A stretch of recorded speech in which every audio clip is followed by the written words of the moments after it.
洛阳，城坚墙高，易守难攻，而且还有那个福原二，他虽然是番将，但他是孙敬旧部，对孙敬一直忠心耿耿。所以十七郎，攻城是下下之策。而且我们的左近还有崔家军虎视眈眈，万一我们攻城失败，将会腹背受敌。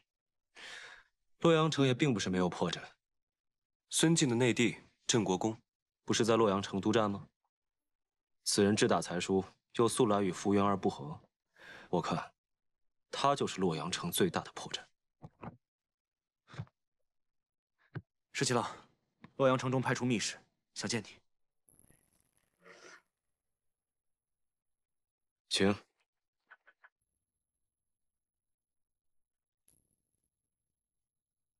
福公竟孤身至此，果然好胆魄。王孙过奖了，福某无他，唯胆壮耳。哈哈哈哈哈哈！哎，你必是裴县的小儿子吧？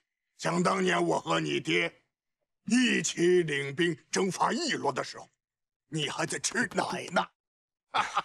福公十几年前征伐翼罗时，单枪匹马连闯王帐，直取翼罗王首级。李逆当时年幼，只是当故事听听。如今得见真人，方知福公神勇，确如故事一般。老了，不提当年勇，17郎才是少年英杰呀！前辈面前，怎敢谈英杰二字？请。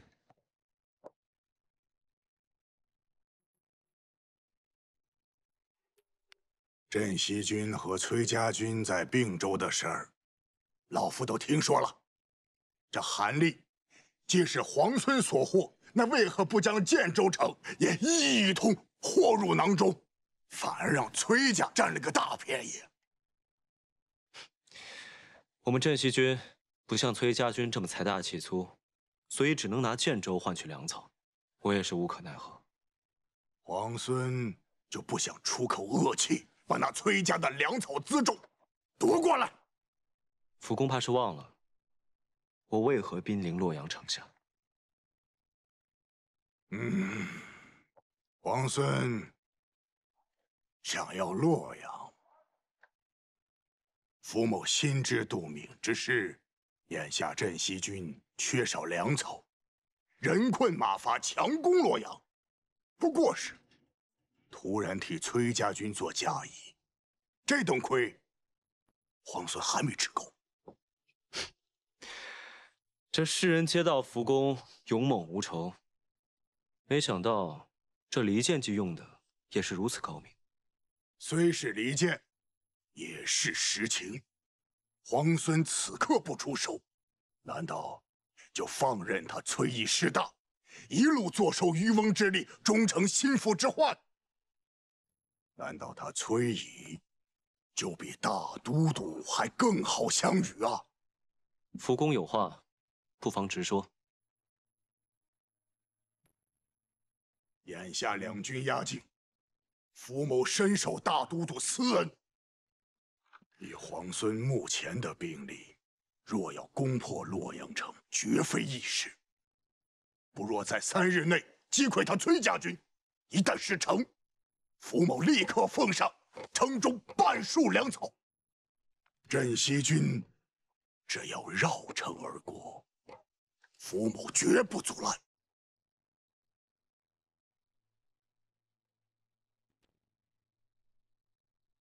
皇孙不妨考虑，明日给我答复不迟。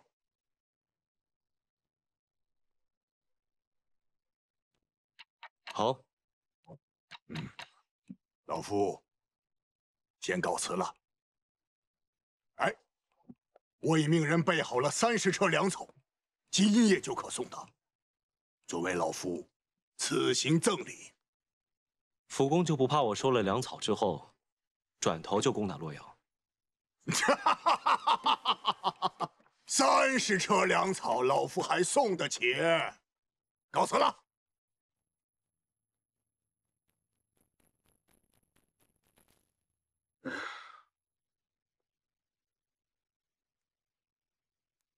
韩立这个蠢材，没想到这么快就丢掉了并驾二轴。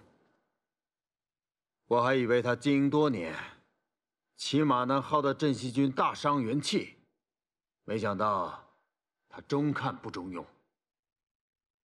镇西军和崔家军联手，韩立自不能敌。如今镇西军必然剑指洛水，咱们对百越的大军是不是暂时先撤回来一些？南征百越是开疆辟土之大事。李氏玉朝100年来，数征百越皆大败而归。若是我能够平定百越，便可让天下应服。是，但如今战局危急，征兵吧，再从各道多征一些兵来。李逆虽能，但他兵马有限，便是为，我也要将他困死在洛阳之畔。嚯，还是西域的葡萄酒啊！石七郎，你说这个福原二，那真的就是老谋深算。这招离间计用的是光明正大，我们连反驳的余地都没有。唉，这福原二，此等大将，有勇有谋，却只对孙敬忠心耿耿，真可惜。石七郎，你说他刚才说的话，几分真，几分假呀？明早给福原二回个信，就说我答应了。什么？你答应他要去打崔家军？再替我给崔家军也回个信。你又要干嘛？这不趁着还没有大打出手之前，把该占的便宜连本带利都抢回来。国公，你不能！我是郑国公，你们都给我滚开，狗奴才！国公，我要见福原二。国公，好你个福原二，目中无人，悖逆狂妄！我回洛阳已然半月，你竟一直称病不见，你什么意思你？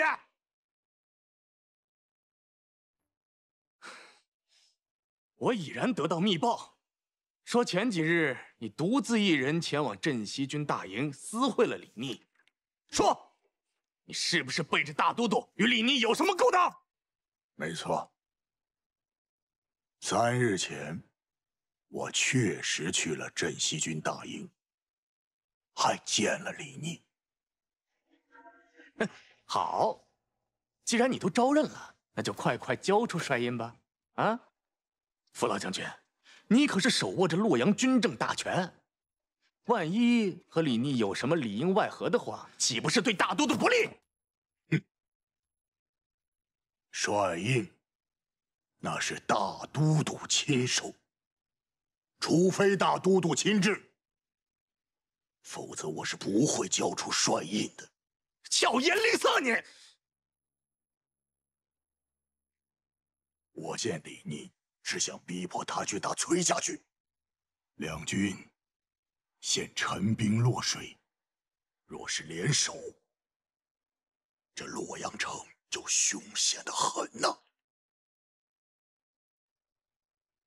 最好的法子，就是让李逆去击溃崔家军。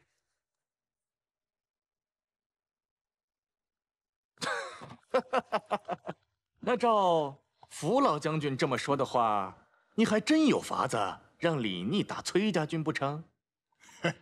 巧了，这李逆刚派人送了信来，说今日魏氏将出击崔家军，郑国公可有幸随老夫一同上城楼，去瞧瞧热闹？福公一见，成君一怒，今日魏氏出击崔家军。你还是在后方略阵吧，哪有主帅当先锋的呀？我若不亲自上场，福原二怎么会信？再说了，咱们得让崔家军瞧瞧咱们镇西军的实力。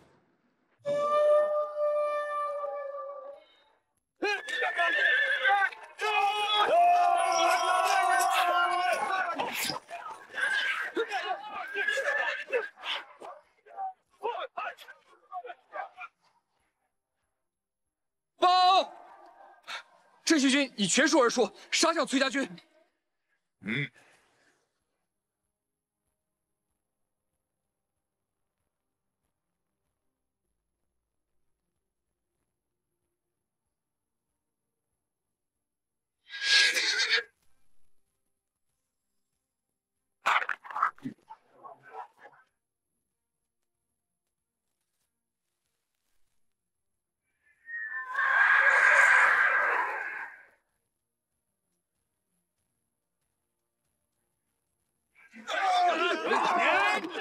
你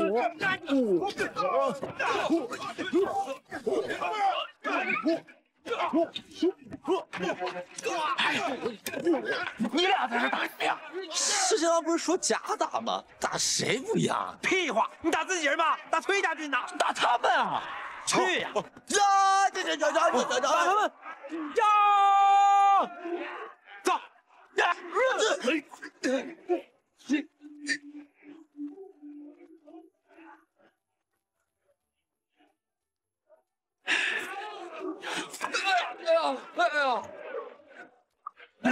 哎呦！你往哪踩啊你啊！竟敢抬你爷爷的手！哟，你不是死了吗？诈尸呢？原来你们镇西军都是这种欺软怕硬、只会诈尸的鼠辈。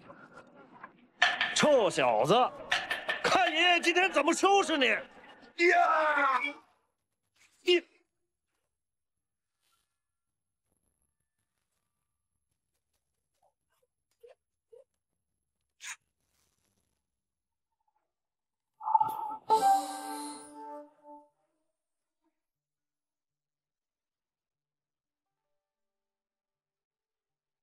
原来是你。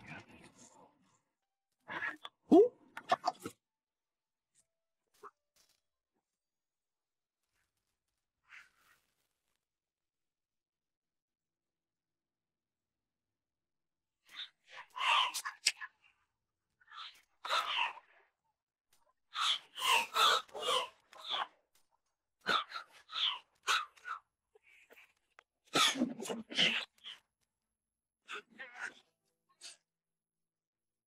我可又救了你一次啊！好，那我就还你一次。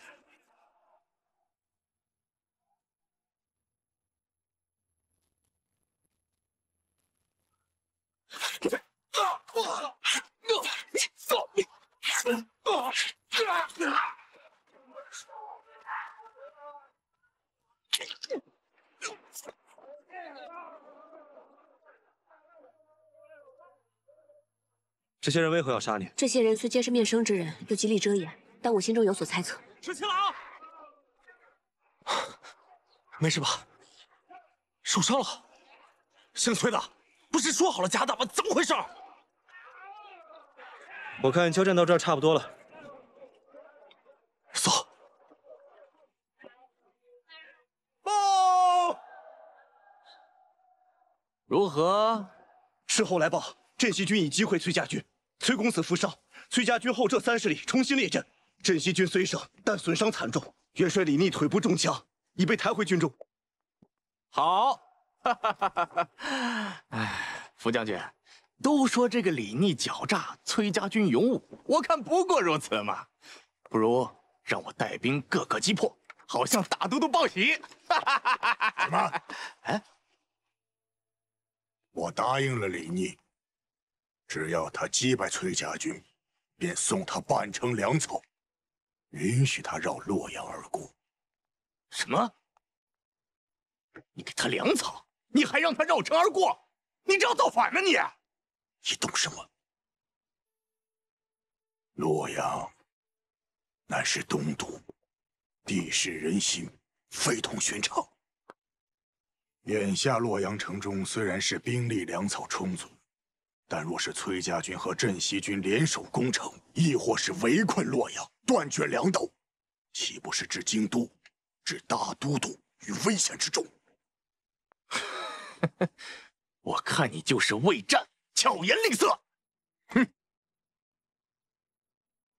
我冒险用计离间崔家和镇西两军，如今他们两败俱伤，只怕万一这里边有诈，必得先将他们引离洛阳，而后再筹谋如何将他们分而击尽。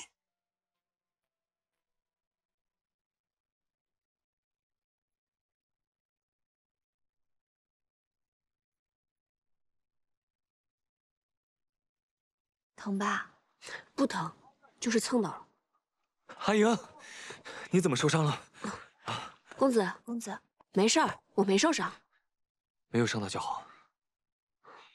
公子，崔家军的人有人想杀我。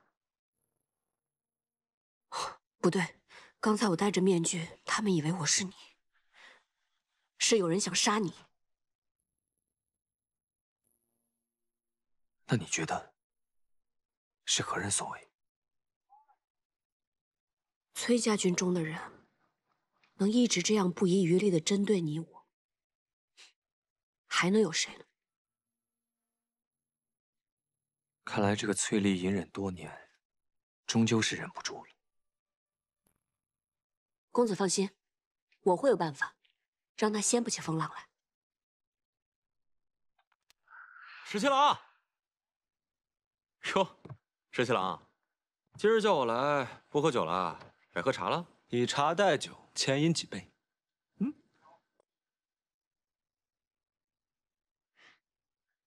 哎呀，如此好茶，得多饮几杯。不对呀，你今天怎么那么开心啊？有喜事儿？哎呀，你算是说到点子上了。我那个朋友呢，原来他喜欢的姑娘，不是人家小妾。哎呀，石七郎，你的朋友还没把这件事情放下呢。大丈夫拿得起放得下，我以为他们早就断了呢。哎呀，你不懂。行，我不懂啊，但是明眼人都看出来了，那个何校尉和崔公子来往密切，就算不是他的妾室，这两个人必定有私情。石七郎，我们和崔家军虽然同是秦王之师，但是这个崔家是肯定有一心的，将来会成为国朝之患的。你什么时候知道的？哼，什么时候知道的？长眼睛的人都能看出来，你喜欢那个何校尉，是不是？有这么明显吗？那下回我收敛一点。你干嘛去啊？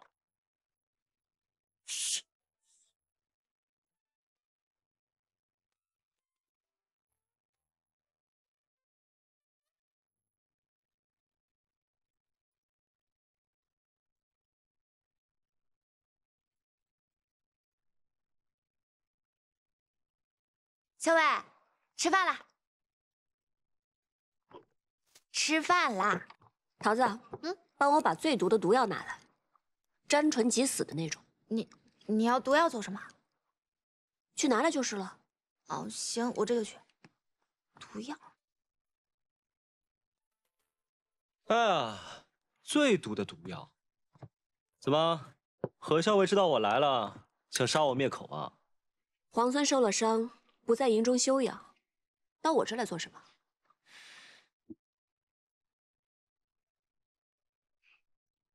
哎呀，以前都是你替你们家公子上阵杀敌的吧？当然不是了，今日公子身体不适，我才替他上阵。哦，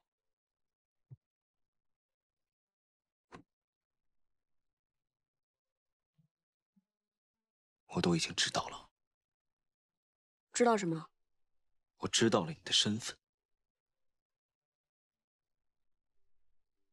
知道我什么身份？我知道你的身份其实是……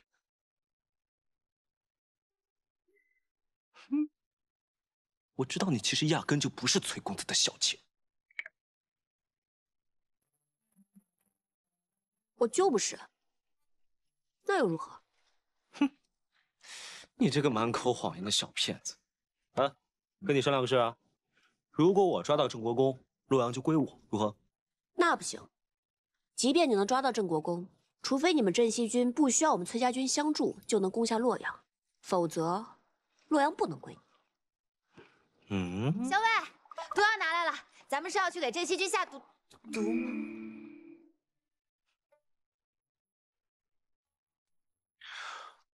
回头再跟你聊聊这件事。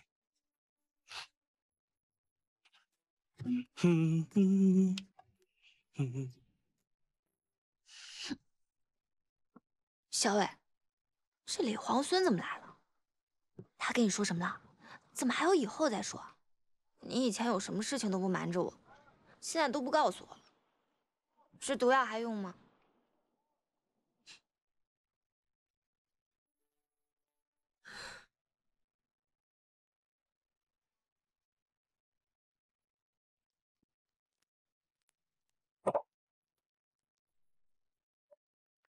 崔家军大败，后退30里。昨日一战，不负辅公所望。这仗打得漂亮，不愧是你阿爷的好儿子。辅公过誉了。昨日一战，皇孙受伤，今日不能前来，特意叮嘱我谢过辅公的粮草。胡某说话算话，答应给他的粮草，就一定会给他的。那就谢过辅公了。转告李逆，让他好自为之吧。是。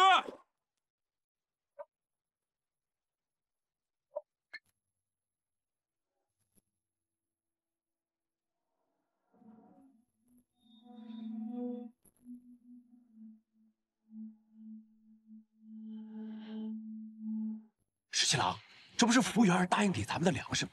咱们干嘛还在这儿埋伏？待会儿我给大家变一个戏法瞧瞧。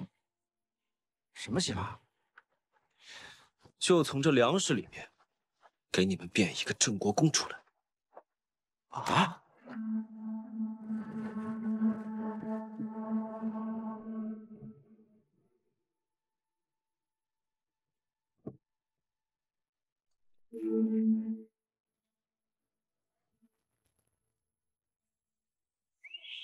出！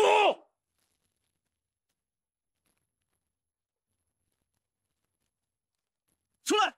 快！别上来！出来啊！出来！林东，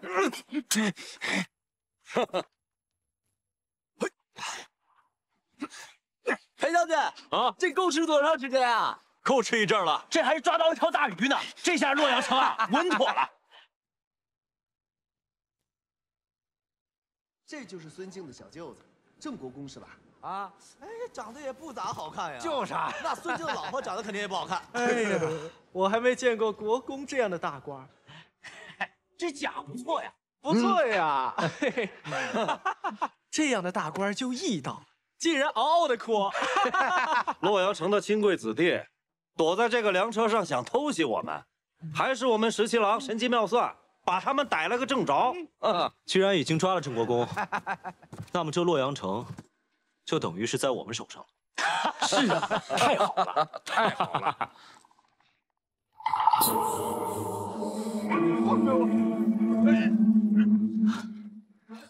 将军，镇西军李逆、崔家军崔林合围，带着郑国公及其随从亲贵前来城前，说愿意用郑国公及被俘的城中亲贵换取城池。换什么换？什么郑国公、外国公，都比不上洛阳城。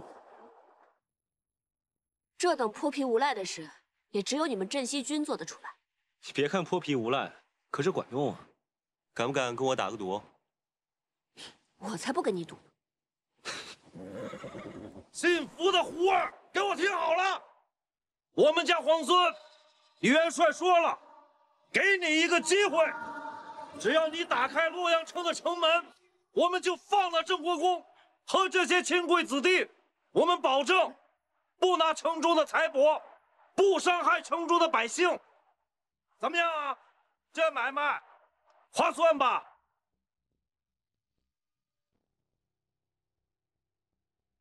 郑国公可是孙敬的内弟，你要是不救他，孙敬那个大都督是不会放过你的，你还不如……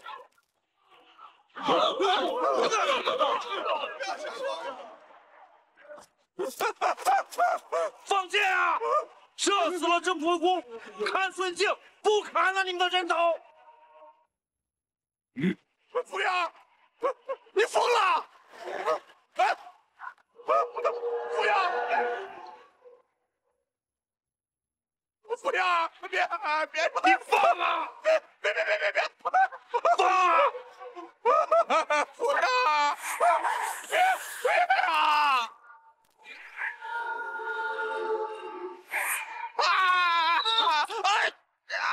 服务员，你这个混蛋！服务员，你死少年！城里的千千万万人可都看着呢，大都不会放过你的。剑法不错呀，要是再偏一点，射中郑国公的心口，那可就不好用了。我已经派人进攻瀛州，不能再让崔乙那个老儿坐享清福了。哼！大都督好一招围魏救赵啊！如此，崔家军必得放弃洛阳，持救瀛州，就剩下镇西军，孤掌难鸣，正好各个击破。传话给福原，郑国公贪功误国，死不足惜，叫他不要顾虑，坚守洛阳为上。是。但魏国夫人那里，夫人聒噪，我不理会便是了。李逆的那两个兄长，如今还在江南吗？啊，李俊和李来皆无领兵之才，此刻仍被困在江南，不足为惧。哦，放他们出关吧。大都督的意思是？兄弟3个人聚在一起，方知谁是鲲鹏，谁是雀鸟。那两个雀鸟，怎么会眼睁睁看着自己的兄弟展翅高飞呢？大都督妙计，自古以来便不缺兄弟戏强之时，这李逆也该尝尝各种滋味。来。这个孙敬用兵诡计，派大军进攻瀛州，但崔家军的主力在此，只怕父亲那边撑不了多久。孙敬这是围魏救赵，逼我们退出洛阳。我还是动身回瀛州吧。现在回去也来不及。那怎么办？主要瀛州路途遥远，若是能借到望州，倒是可以在路程上节省好些时日，既能解瀛州之围，又可拿下洛阳。可望州在李逆手里，只怕他不肯借道啊。以我们现在的实力，这件事情还是有商量的余地的。什么？瀛州告急？消息非常可靠，孙敬大军已经在路上了。看来崔家军肯定会有所行动，但他们未必能赶到瀛州啊。若要及时赶回的话，崔林得需借到望州。什么意思？是要把望州借给他们？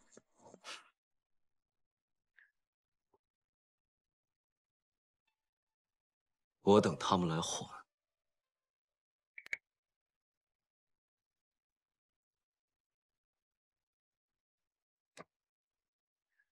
超儿，你陪桃子姑娘去找医书。是。桃子姑娘。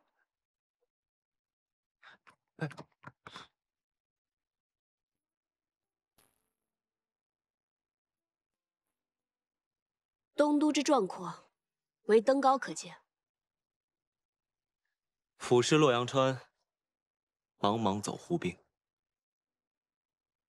流血屠野草，豺狼尽灌婴。皇孙借太白的诗，是在暗讽何人？我只是呼声感慨，穷极壮丽的东都，如今亦卷入战火，虽无宁日，不知何时能现。皇孙自起兵以来，便知道，这烽火连天，白骨万千，只有以战止战，方才可天下太平。我只希望能够早日收回这半壁河山，还天下百姓一个安宁。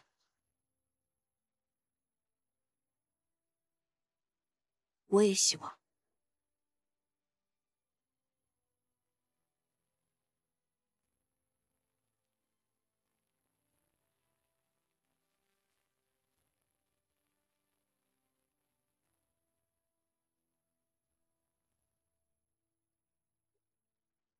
那日你跟我说，想借我崔家军在京中的人，帮你救出梁王，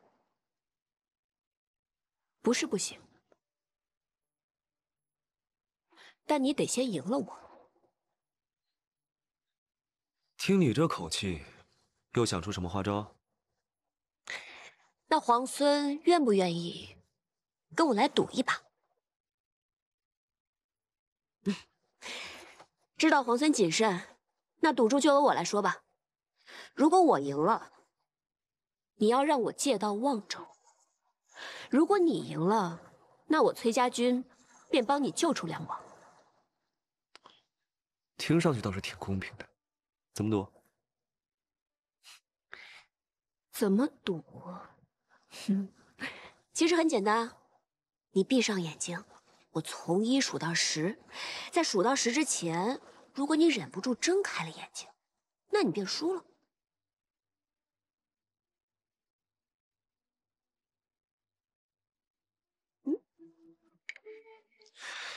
你不会又想趁我闭上眼睛一针刺晕我吧？放心，我绝对不会做任何伤害你的事情。如何？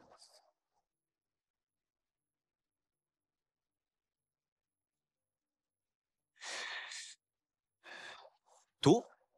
不过呢，我要自己来数数。就算你一针刺过来，我也绝不正面。好，那你闭上眼睛，自己数数吧。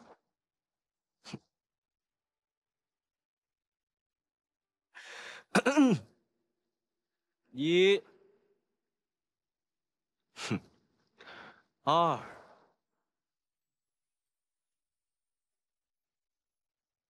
3、4。你是最初的期待，心亮起来；你是最终的答案，无悔无怨。想说的话汇成画卷，一卷一卷。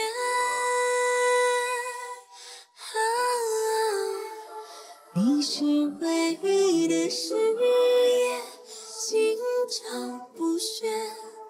你是很久的思念，始终不变。为你愿放弃这世界。你输了。自相无憾。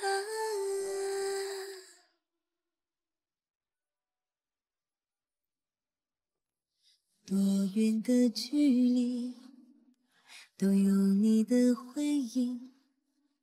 擦肩的瞬间，像流星被暂停。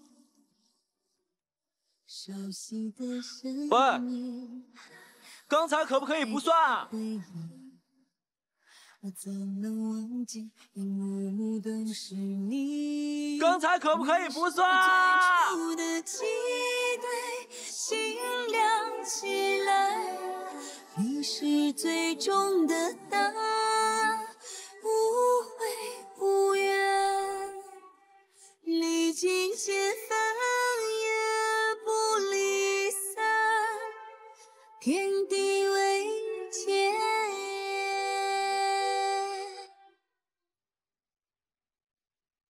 道长，我听说太清宫藏经阁内有一本医书，乃是孤本，能不能借阅一览？祖师爷立下的规矩，藏经阁中的书从来不外借。道长，我愿意诚心为观中挑水洒扫，只请道长能够允许我入阁借阅。挑水洒扫都是重活，你一个姑娘家，道长，我愿意帮他挑水。道长，我也愿意帮他洒扫。道长，我也愿意帮忙，还请道长行个方便。那烦请二位去挑水，烦请你们二位去洒扫藏经阁。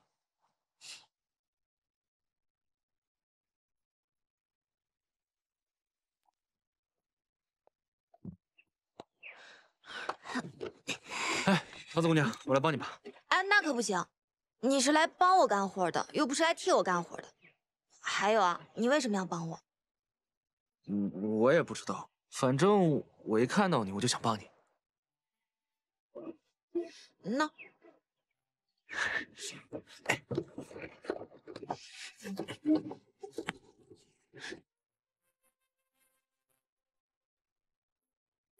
看二位的模样，都是读书识字之人，还请二位在洒扫时爱惜书籍。是。是。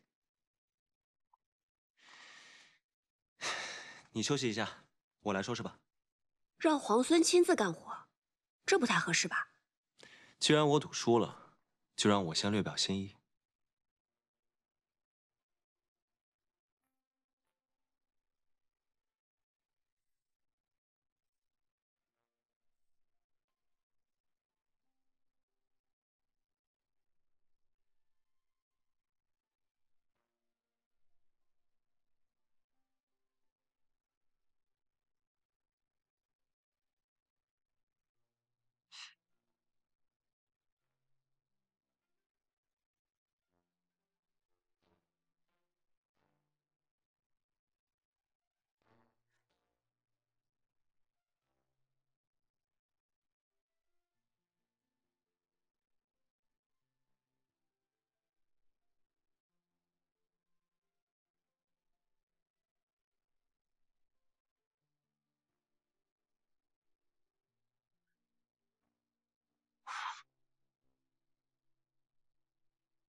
惟妙惟肖，画的真好。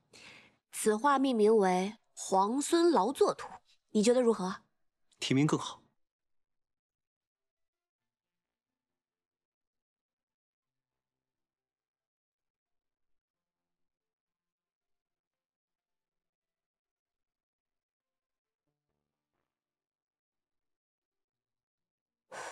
想必这是要赠予我了。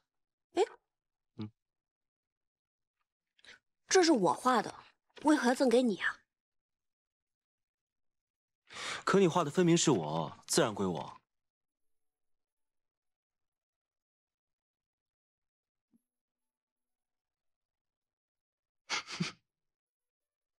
你笑什么？没什么，你在笑我什么呀？没什么，不能说。你快说，你在笑我什么？要是我说了，你不许生气啊？你先说来听听。你呢，将我放在你胸口，日日夜夜这么带着，思念时还可以拿出来看一看，我自然高兴，我一高兴就笑了。油嘴滑舌。哎呀，多谢强赠。你这个人真是无孔不入。好了，我们说正事吧。既然你赢了赌约，那我依约让你借刀望州。只是，你如何才能答应我救出我父亲？那你不妨考虑一下，帮我攻下洛阳。好说。皇孙就这么有把握，已经可以攻下洛阳了？首先呢，你我联手陈兵洛阳城下，就已经有了5分胜算。郑国公被擒，7分胜算。福原二虽然悍勇，但他并不明朝中的政局，更不知那些世家的打算。9分胜算，这都已经有了9分胜算了。这个洛阳城不尽在掌握之中吗？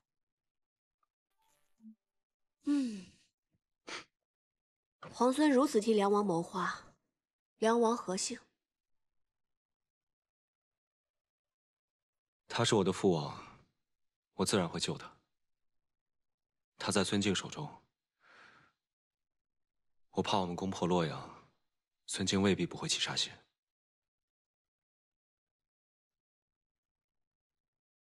那不如置之死地而后生。置之死地而后生。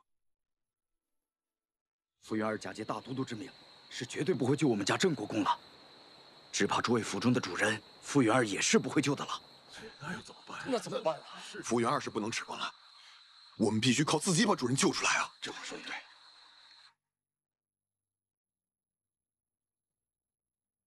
将军，将军，出事了！进来。郑国公的家人率着私兵打昏了城门守卫，开了城门，引镇西军和崔家军入城了。什么？完了，全完了！这些蠢货！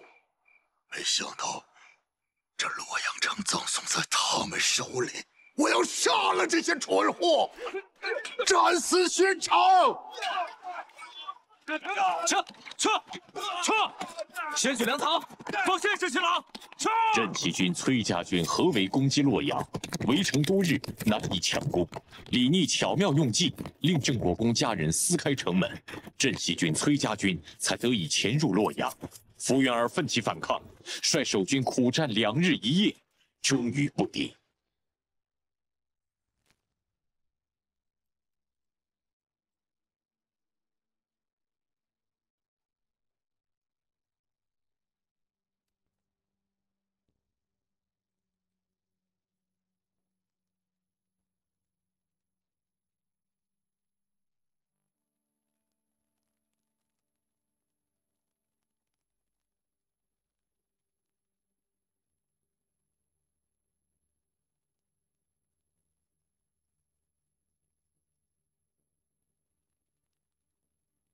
撤！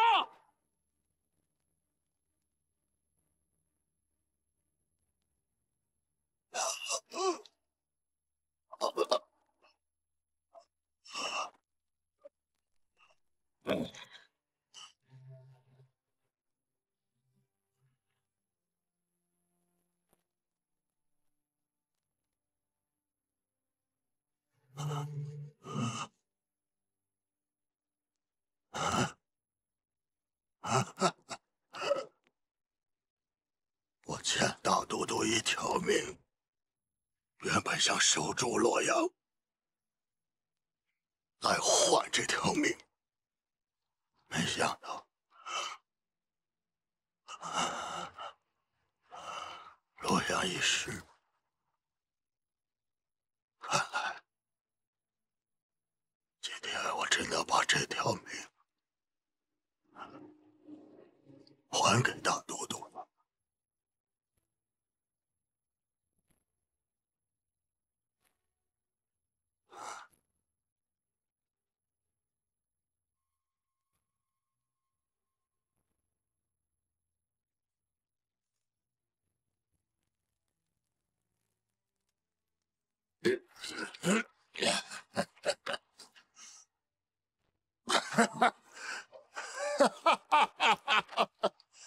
很好，很好啊！将来的天下，就是你们这等少年英杰的。等到你和他争夺这天下的时候，那将是何等的精彩啊！可惜，老夫看不到了。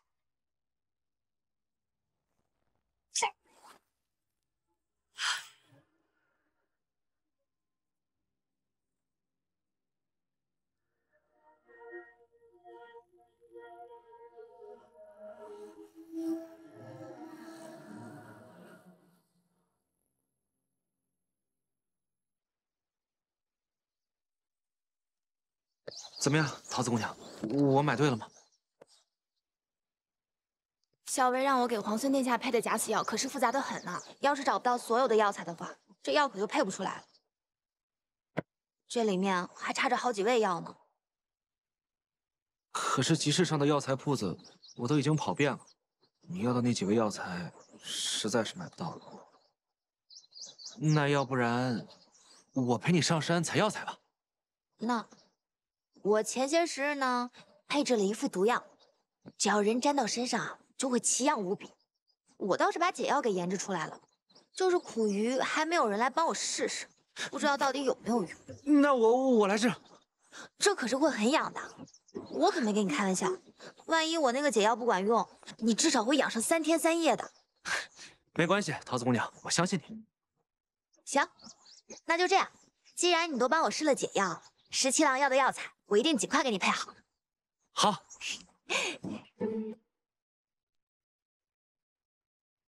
知道你爱吃甜的，来尝尝这糖彩酥。这是在哪家铺子买的呀？这不是买的，顾小姐刚送过来的。哦，是他特意给你做的？当然不是了，阿元、老鲍他们都有。我想起来你爱吃，才特意拿过来给你。尝一口。放这吧，我一会儿再吃。行吧。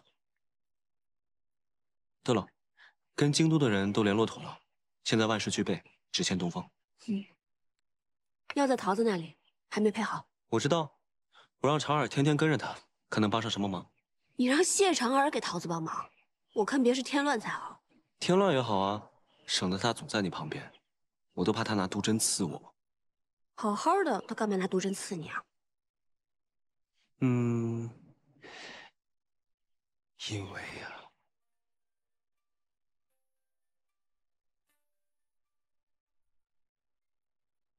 咱们拔营吧。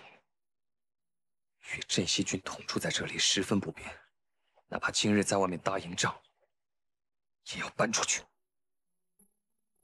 是。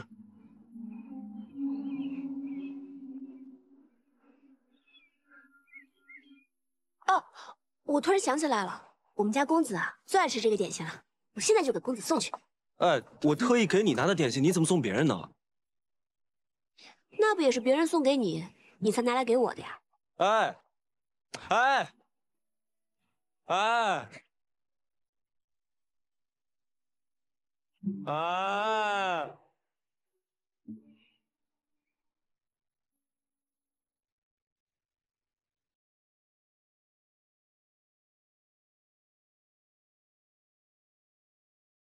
大都督，镇西军和崔家军携手攻克东都，吴云儿以身殉城。崔家军进不即刻回援瀛州，还与镇西军联手攻打洛阳。崔毅的儿子崔林，看到往日的形势，就知道他十分沉得住气。彼时的战局，倘若是我也定会先攻洛阳，再救瀛州。可洛阳城池坚固，粮草充足，福原儿只需坚守不出，镇西军和崔家军便是士众10倍，也绝无可能在短短时间破城。而且福原儿乃是沙场宿将，又岂会败于2个小儿之手？此战失利，是我用人之错。此次洛阳之失，倒是给我提了个醒。强敌不过是外力，真正能摧垮自身的，往往是内力。这西长京看似固若金汤，恐怕已有漏洞。臣这便着人去查京都各世家，严防其与逆军暗中勾连。暗中勾连之人，又岂止在世家呀？石七郎，崔家军拔营了。什么？拔营？对。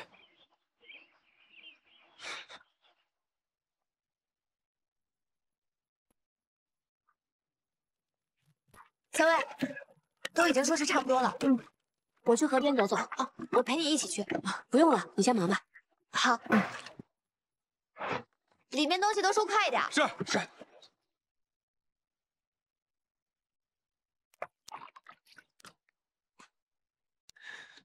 怎么说都不说一声，就突然要拔营搬出城了？我们崔家军如何行事，还要向皇孙禀报啊？那倒不是，只是走得匆忙，想起不能送你一程，又想起不久后你便要回瀛州，从此山高水远，不知何时才能相见。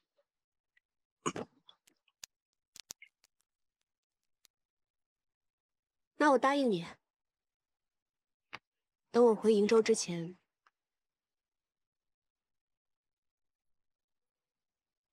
一定好好来跟你道别。你说的。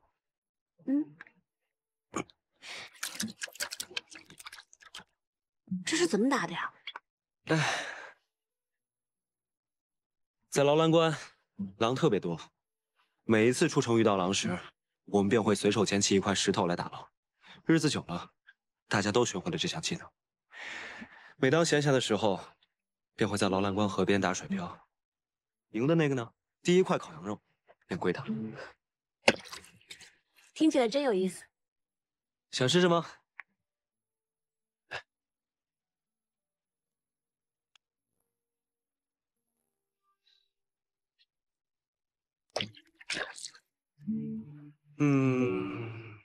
不够远，我教你。我教你，拿着。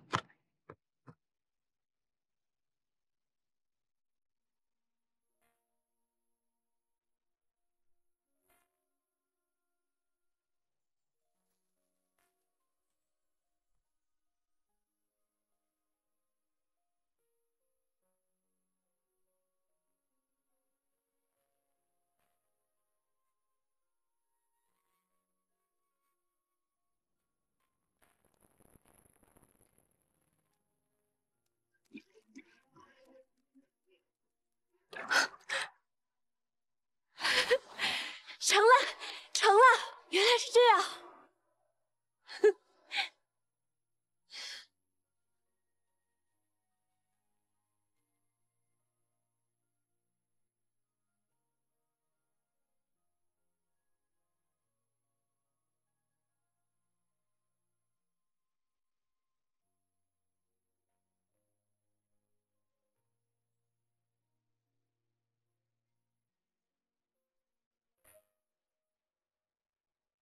十七郎，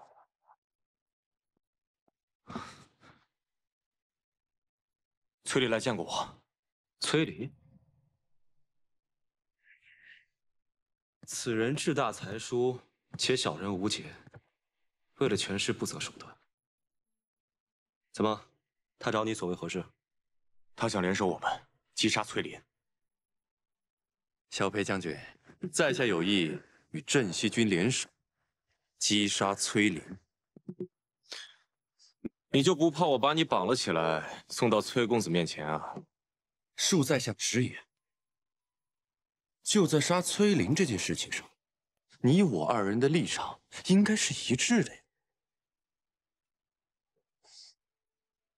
从望州到洛阳，我那个堂弟应该没少给你们添麻烦吧？如若没有他，粮草你们有了，这城池你们也早就拿下了。小裴将军，你难道就没想过斩草除根，除掉这个心腹大患吗？在下可以向你保证，等崔林死后，这崔家军由我节制，到时我一定拥戴皇孙，以镇西军马首是瞻。事成之后，洛阳由我节制，如何？张口便要洛阳，你胃口不小啊！小裴将军，这洛阳由在下节制之后，镇西军便可长驱直入，直奔的西长京。届时，你们能够击杀孙敬那个逆贼，这全天下都是皇孙的了，自然可光复大玉王朝。到那时，还会在乎区区一个东都吗？是吗？如此，便一言为定。在下斗胆，还想向将军讨一信。什么信？还请劳烦皇孙手书一封，言明事成之后，那洛阳由在下节制，如何？小裴将军，这是何意啊？崔公子想要皇孙殿下的手书，也要看能不能杀了崔林。你什么事情都没干，就想要手书，恐怕不太合适吧？啊？是，将军说的对。不如这样，在下先去把崔林的手下们给，待事成之后，再向皇孙讨要信物，这样如何？届时再谈吧。此等小人，必须告知崔林，让他提防一二。十七郎，我知道你要说什么，不过我还是想堂堂正正与他在战场上一决高下。我并不愿意看到他被小人暗箭所伤。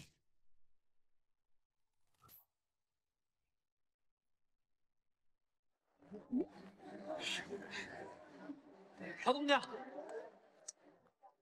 桃子姑娘，这个是十七郎给何校尉的。还有这个，这是我给你的。这是什么？猪耳朵，我跑了好几条街才买回来，还热着呢。我不要。可是，你上次不是说你喜欢吃吗？我现在又不想吃。喂，怎么了？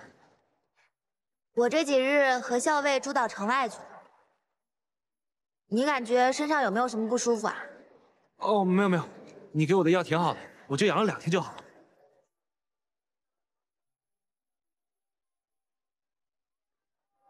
那，这个给你，每日涂3次，这回的药包管灵验。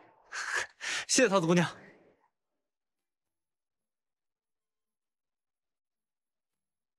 那，什么呀？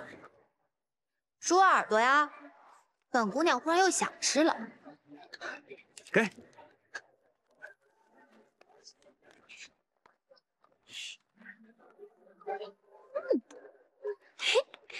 姑娘家真奇怪啊。校尉，皇孙殿下的信。你怎么这么高兴啊？没有啊，我有什么可高兴的？难道不是因为耳朵？什么耳朵？那不是猪耳朵吗？校尉，取笑我，我不给你吃了。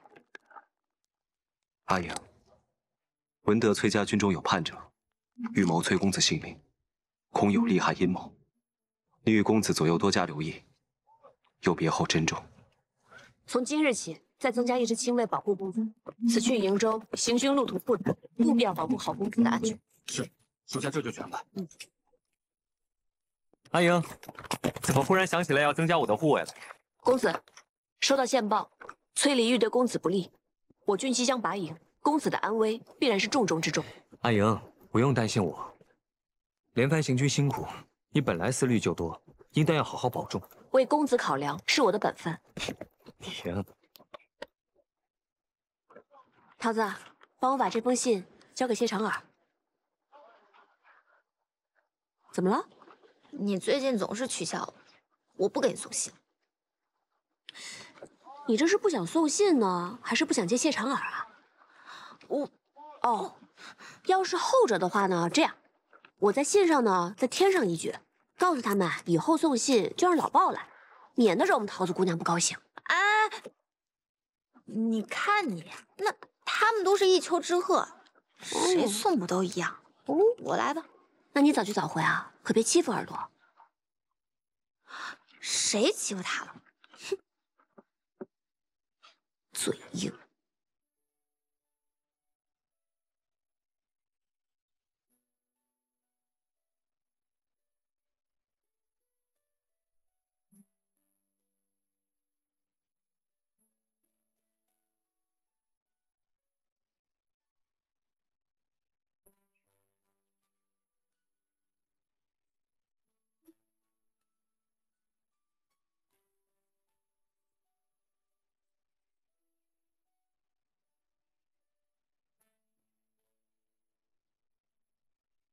皇孙这是睡着了？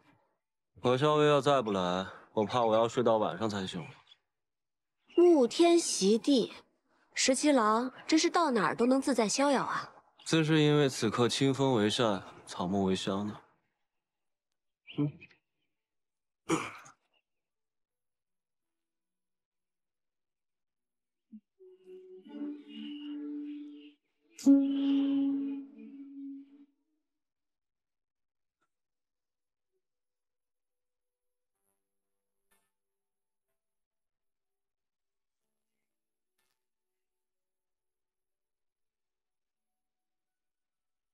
你睡着了？睡着了。你为什么要提醒我，崔离会对我们家公子不利啊？因为我提醒了你，你就定然会回心来见。若是我偏偏就不约你见面呢？那就我约你见面呗。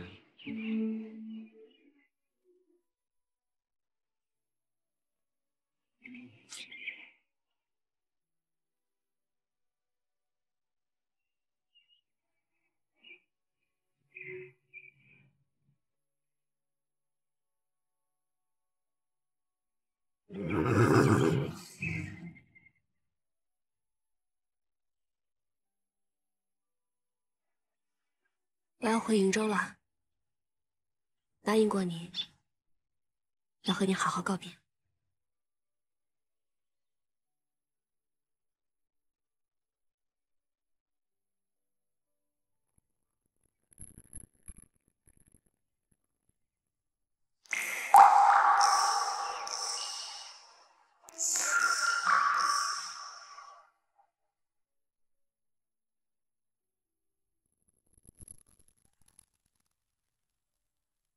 下雨了，带你去个地方。好。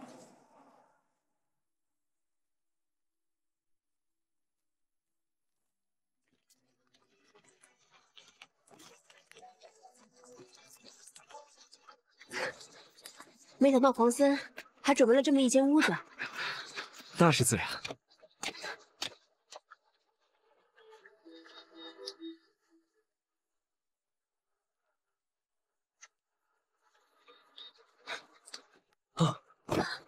还好有这个屋子躲雨，要不然我们就成落汤鸡了。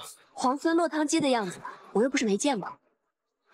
巧了，姑娘落汤鸡的样子我也见过几次。哼。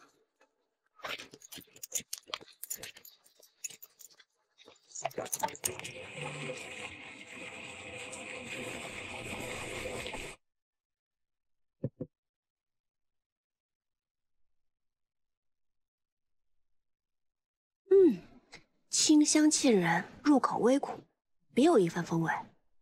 这是竹叶茶吗？没错。民间呢常以竹叶为煎，代做茶饮。皇孙的身份如此贵重，却对乡间生活了若指掌。人生在世呢，身份什么的最不值得一提。贵为天子又如何？还不是一碗饭，悠茶。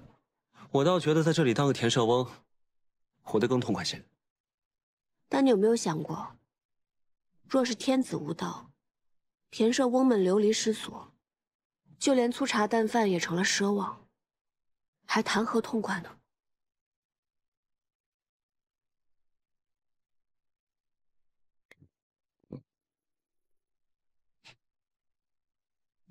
也不知道这儿有没有一碗饭，可以填饱我们田舍翁的肚子。都准备好了。这是好。哇，这不行。我厨艺不精，如果你不嫌弃的话，我给你露两手。石七郎亲自下厨，我岂敢嫌弃啊？不过，我好像什么都不太会。哦，生火我应该行。好，就这么定了。我来看看啊。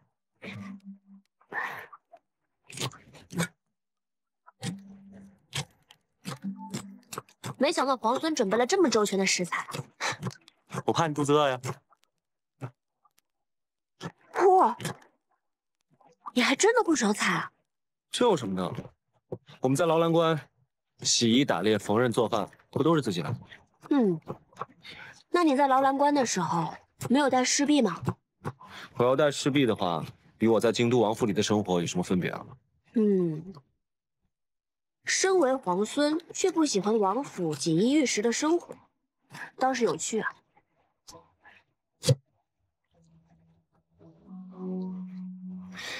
我呢是鄂月出生的鄂子，从小先帝和父王就不喜欢我，这样的锦衣玉食，不要也罢。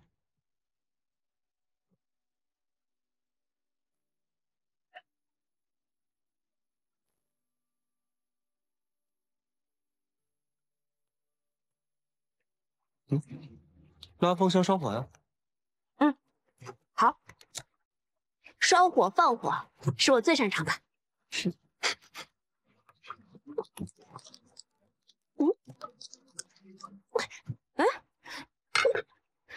拉香烧火呢，也要讲究技巧的，要慢慢的这样推进去，再慢慢拉出来，慢慢推进去拉出来。还有呢，我试试。火候很讲究的，可不能忽大忽小，这样炒出来的菜就不好吃了。放心吧。来。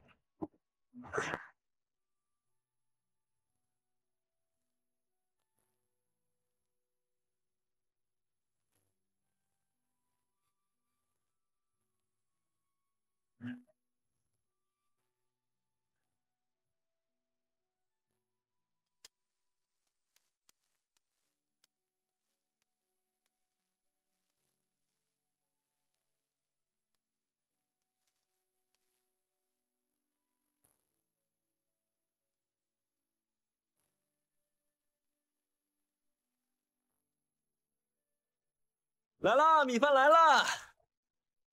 行，吃吧。这么粗茶淡饭的，你还跑去摘野花？私事陋室，唯吾德馨。十七郎，这顿饭可是你认真做的，怎么能随便对付过去呢？菜色简陋，委屈你了。如何？好吃。那你就多吃点。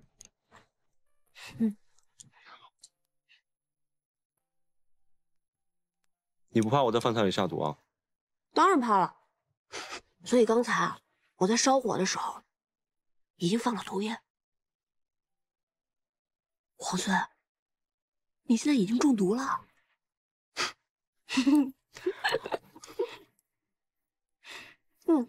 这个好吃。这才是我拿手的。这个你再多吃一点。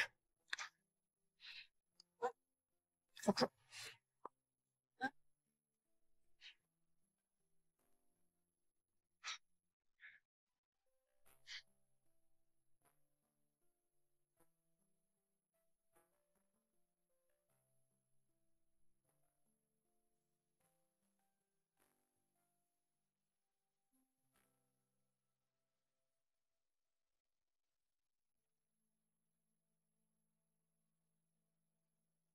给我砸！砸了这个狐狸精的窝！哎，你们住手！魏国夫人，这里是后宫，岂容你在这放肆？你还知道这是后宫？那他这个前太子妃为何还在这个后宫里？就是你这个狐狸精，魅惑大都督，祸国殃民，就是你害得我弟弟被俘！我今天非撕了你这个狐狸精不可！还我弟弟！放手！我杀了你！还我大都督！还我弟弟！我今天非杀了你不可！大都督到！你放开我！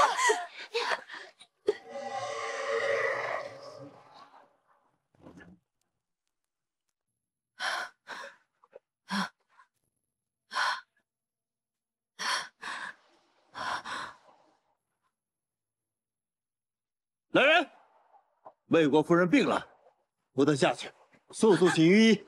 是。大都督，放开我！大都督，大都督，给我退下！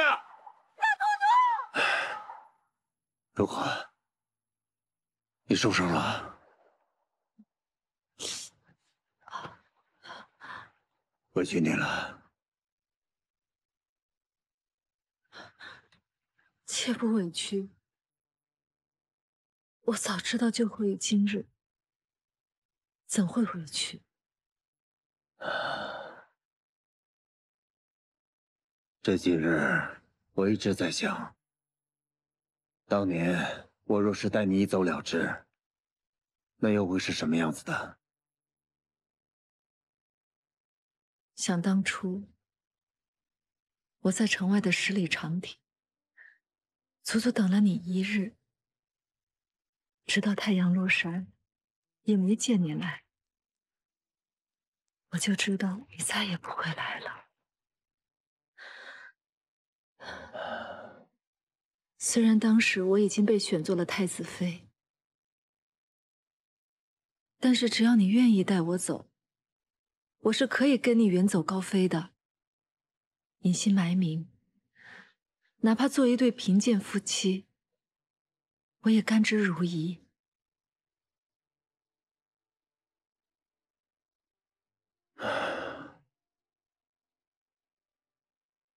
是我辜负了你。不，我也知道，你上有高堂老母，下有弱弟幼妹。若你真的待我一走了之，那就是满门抄斩的大罪。我如今罪孽深重，可是只要想到和你在一起的日子，哪怕是偷来的，只要能和你在一起，不管别人骂我还是唾弃我，我都是那么的高兴。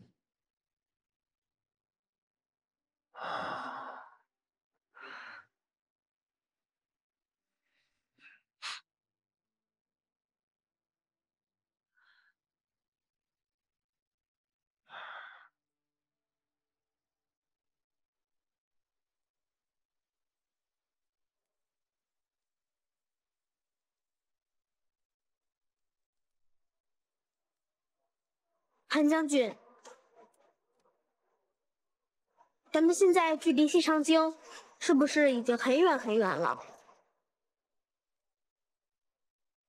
已经有数千里了，也是快马驰骋，也得10数日。母妃最后跟我说的是，阿泽，你快逃，逃得越远越好。可是韩将军，我不想再逃了。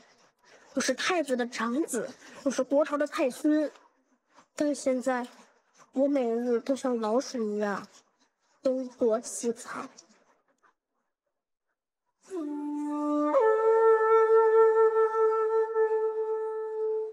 臣给殿下讲过韩信将军的故事，也讲过越王勾践的故事。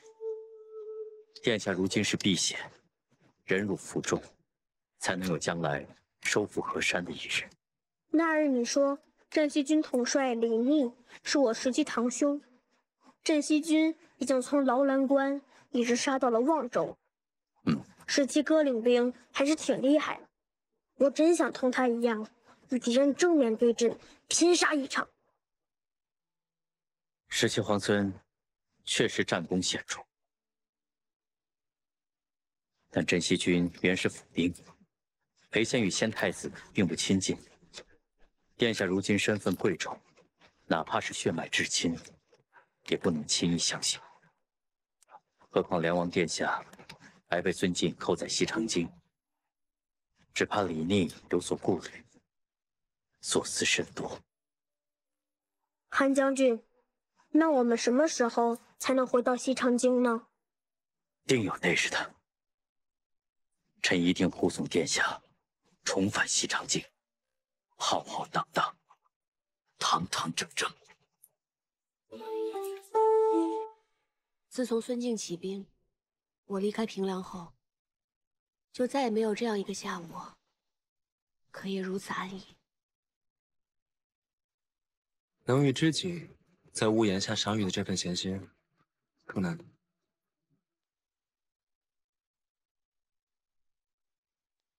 前几日，我还做梦回到劳兰关，打了一头特别肥的黄羊，正烤着呢，梦就醒了。我很好奇，劳兰关真的有那么好吗？值得你如此念兹在兹？行无辙迹，居无仕路，岂不快意？日后我邀你同我一起去劳兰关，你可愿意？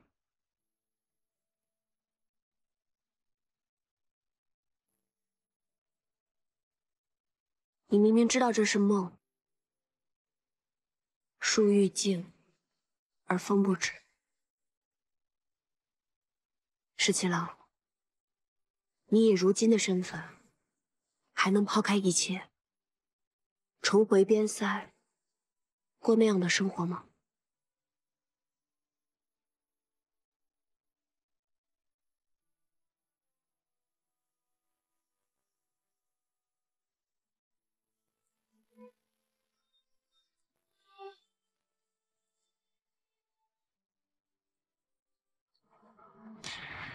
难得有一场好雨，将你我困在这里。雨停之后，又该各奔东西了。我们说些别的吧。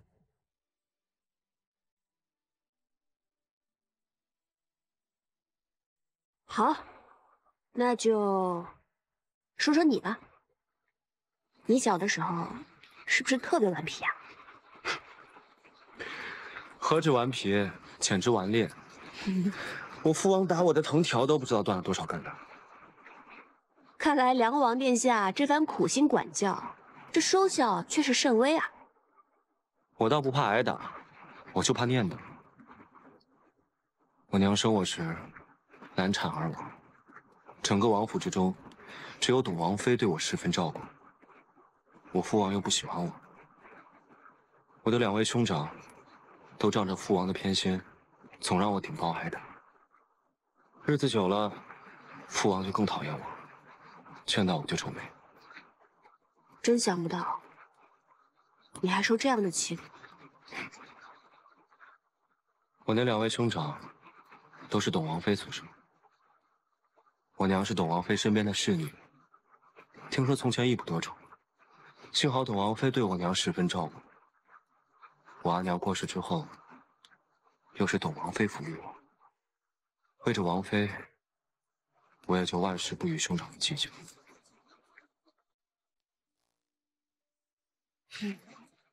你是一个心善的人，别人对你好一分，你便也十分报之。后来，董王妃病故了，我在家中了无牵挂，也厌倦了在京都的生活。我宁可戍边保家卫国。于是我就想了一个法子，去了劳兰观。我走的那天，我父王跟兄长们都特别高兴，只有奶娘一个人流着眼泪送我。奶娘呢？现在还在王府吗？她年岁大了，我一离开王府，便将她送回老家，安享天伦。也幸好离开了京都，只是许久未见，不知她是否康健安好。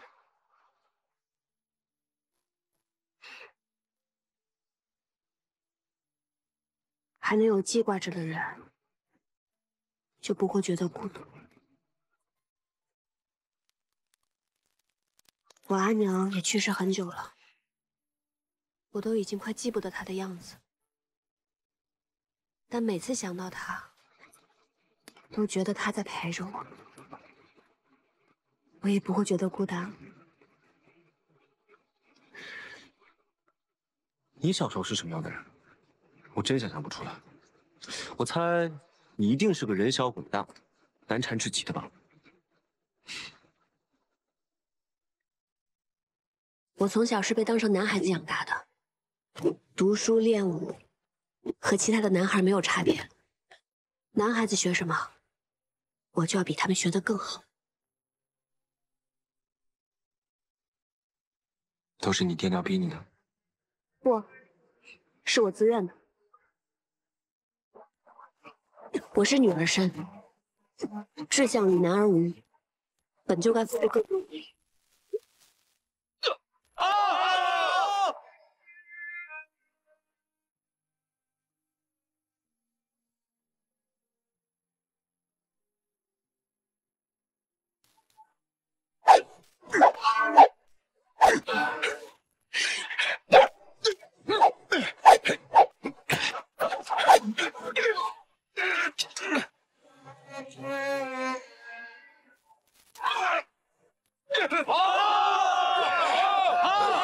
都是起3更，睡5更，要比旁人流更多汗，甚至流更多的血。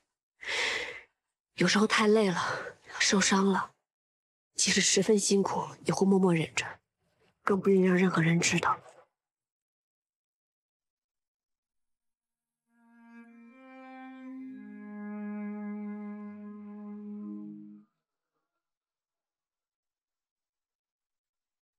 在想什么？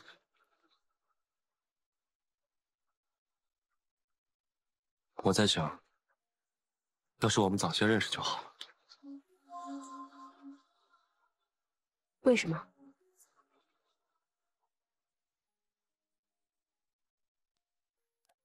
这样我们就能一起练武，一起读书，一起打仗，闲来无事还能像这样聊聊天。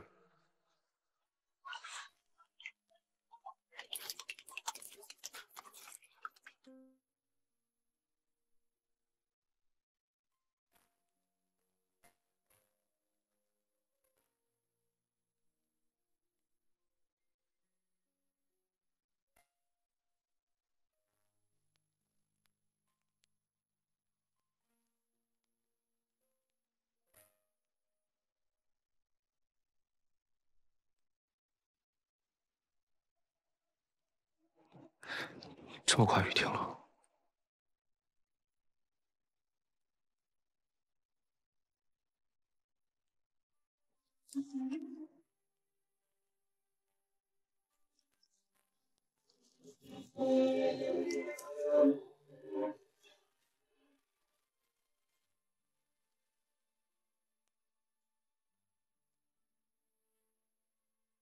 如果忘了回去吧。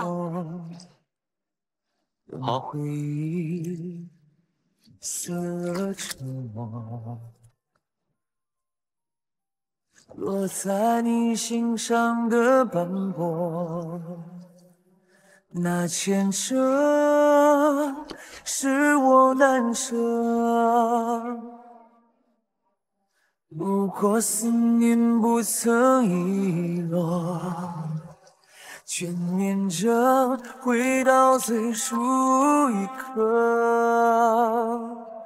宿命曾有过的温热，多想为你留着。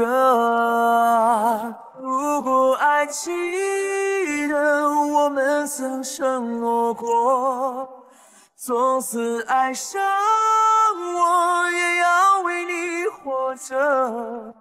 沿着记忆的轮廓，等待是我的执着。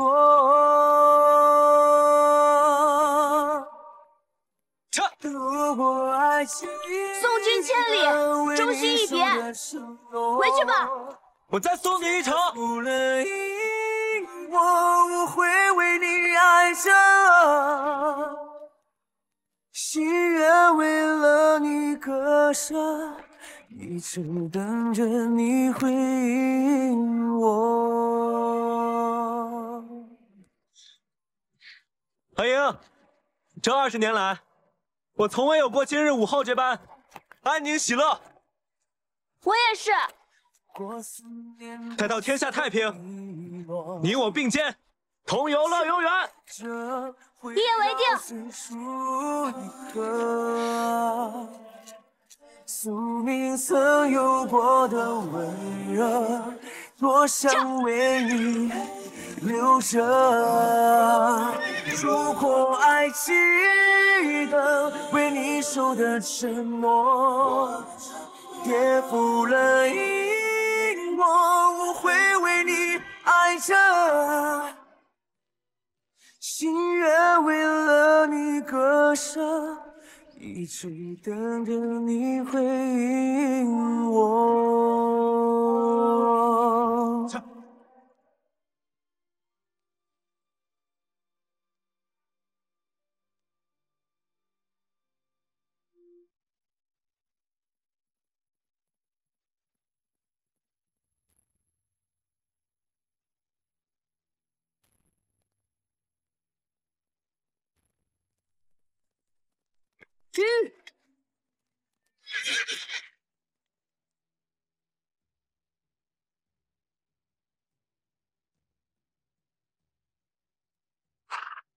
崔林，为何拿我？勾结外贼，勾结镇西军，怎么还不认罪吗？证据呢？这就是镇西军的李逆写给你的密信，你私自将瀛州被围之事一五一十地告知了镇西军，这信上写的是清清楚楚。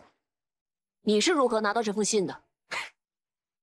怎么承认了？铁证如山，如果不是你，洛阳城根本就不用让给镇西军。拿下！住手！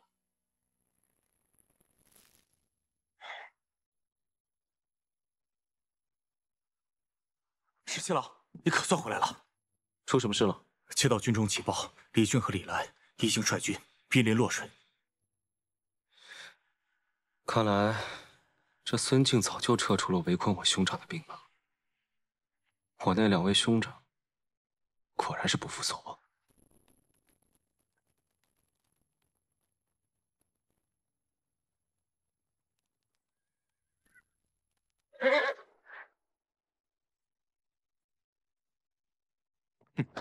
你这是干什么？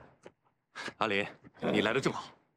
我早就怀疑这个何校尉和镇西军的李逆有私交，就是他泄露了不少我们的军纪，这就是证据。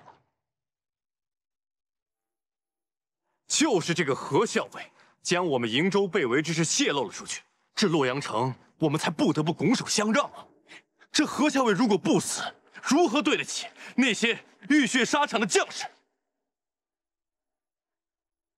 阿林，哥哥知道你心软，这件事为兄给你代劳，不让你烦心。来人呐！住手！孙离，这封信是桃子手抄的，公子也知道这件事。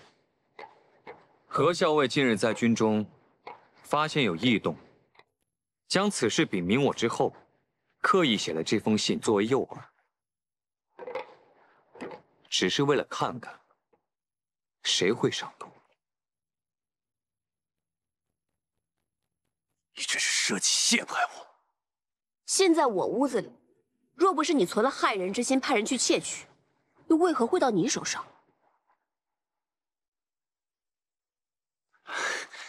阿林，我这么做实在是因为他所作所为太可疑了。我只是想帮着你啊！你要相信我，我兄长只是为了……崔家军是由副帅一手带出，将士上下一心，军纪严明，从未出现过党同伐异、勾心斗角之事。崔林，自你前来，几次三番构陷同僚，你以为你的那些小动作、小心思，我真的察觉不到吗？构陷同僚，按照崔家军军纪如何处置？构陷同僚者，褫夺军权，杖责30。崔离麾下5000士兵，暂交阿术统帅。念在你是初犯，杖责就免了。阿莲，走！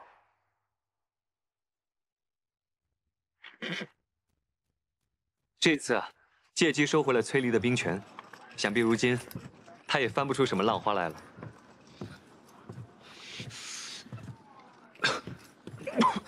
公子，没事吧？是不是刚才在外面站久了，受了寒气？我叫桃子来给公子诊脉吧。阿英，今日出营，你究竟去了何处？我去见了李逆。李逆是镇西军主帅，你不应该一而再、再而三的私下去见他。我知道，我现在说这些话你不爱听，可是就像今天你看到的这样，我们原本设好了局，等着引蛇出洞，你私自外出，崔离才提前拦截了你。万一他真的动手了怎么办？公子放心，就一个崔离，他奈何不了我。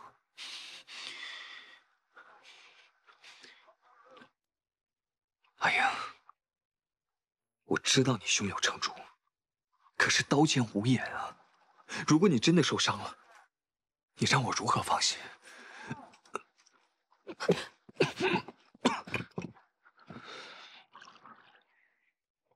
公子，快，先喝杯茶，快喝。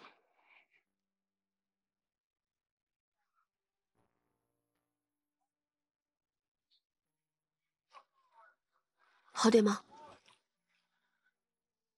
阿英，你知道吗？其实，你在我心里比什么都重要，甚至比我自己还重要。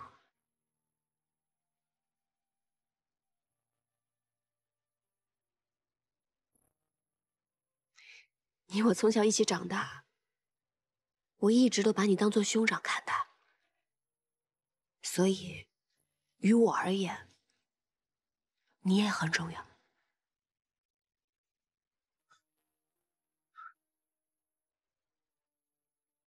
是啊，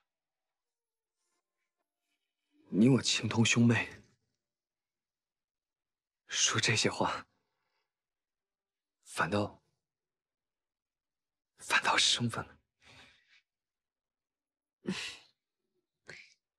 大夫交代了，让你好好静养，我就不打扰你了，你好好休息一下。好。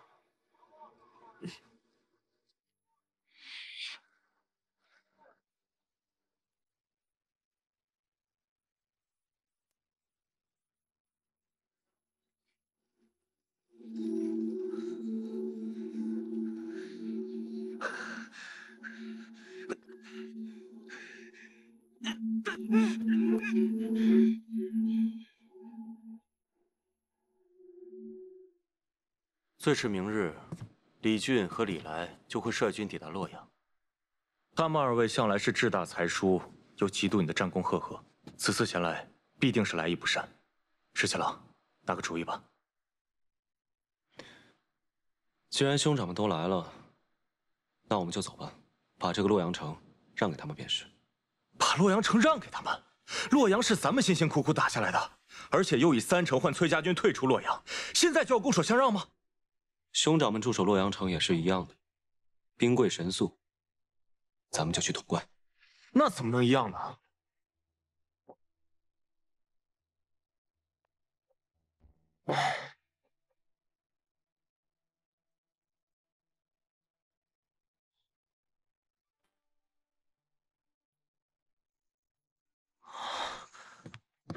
我明白了，潼关地势险要，北抵渭水，南临秦岭，东入中原，西进关中，而且扼西长京和洛阳的驿道，兵家必争之地。孙敬一定想不到咱们会放弃洛阳，打他个措手不及。拿了潼关，就犹如扼住了西长京的咽喉，距离攻破西长京也就不远了。哎呀，这样最好了。只要潼关在我们手上，他们二位就算是有所作为，也是进无可攻，退无可守。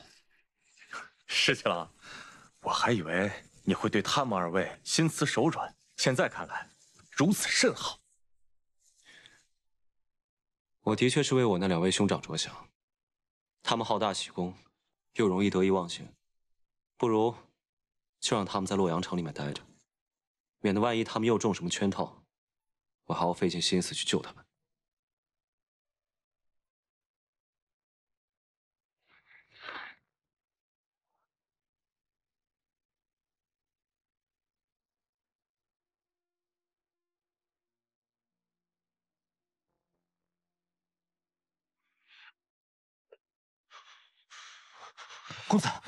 公子，你醒了。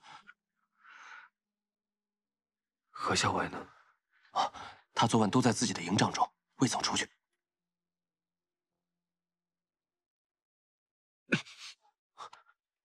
公子，大夫来给您看过了，他说您已经昏厥了2次，务必宽心少虑，多加调养才行。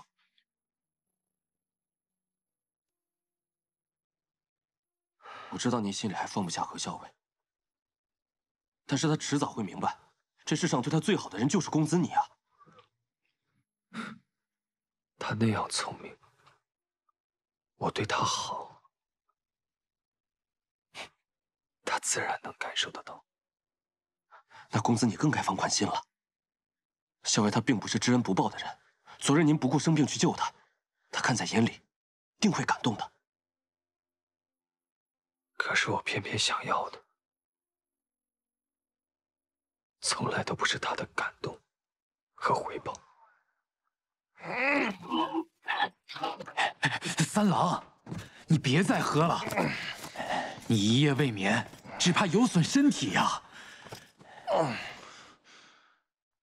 好你个崔林，联合何氏设计骗我，逼我交出了军权。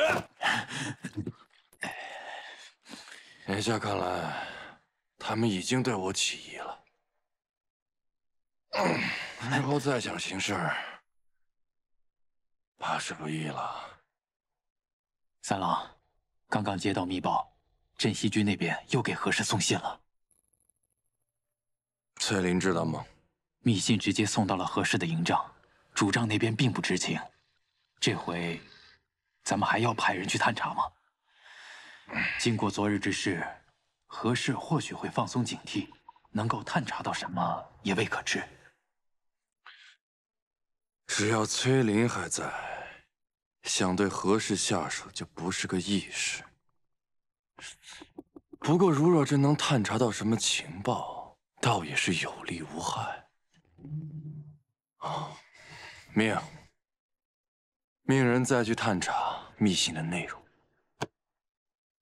万不得露出任何蛛丝马迹。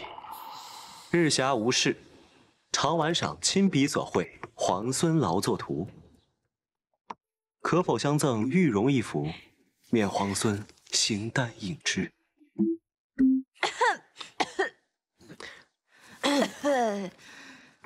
哎，校尉，你不回信啊？这么着急做什么？我不着急啊，这个信又不是写给我的。哦，你不着急，这样我先处理会儿公文，你先去休息会儿吧，不用陪着我了。我是不着急，但是那个送信的谢长尔他着急。这么晒的天气，人家早回去了吧？哎呀，你不知道，那个人是个死脑筋。你要是不回信，不跟他说的话，他一准还在外面等着呢。小伟，那我可就告诉他了。我去了，我真走了。等等，既然你这么着急的话，那我就回上一封吧，免得让我们桃子姑娘白白跑一趟。好，我等着。校尉，之后来报，镇西军已经撤出洛阳，梁王长子临淄王李俊率军入城，最迟今晚，梁王次子会稽王李来也将率军抵达。知道了。真没想到，李皇孙对两位兄长还真是挺大方的，说让就让了。不过校尉，皇孙退出洛阳以后，那是要去哪儿？他在信里说了吗？信上当然不会说这些话呀。信上不说这些，那你们都聊些什么？哼，闲话而已。哼。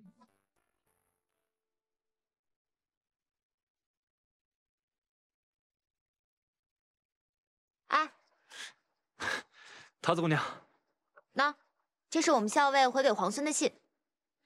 多谢桃子姑娘，那我先走了。啊！你这就走了？那不然呢？呢？这是什么？这是本姑娘亲自调配的金疮药，外面可是买不到的。我想着你平常行军打仗的，总会有些磕磕碰碰的时候，你用了这个，保证好得快。谢谢桃子姑娘，你真好。你说什么？我走了。谢谢了。傻子。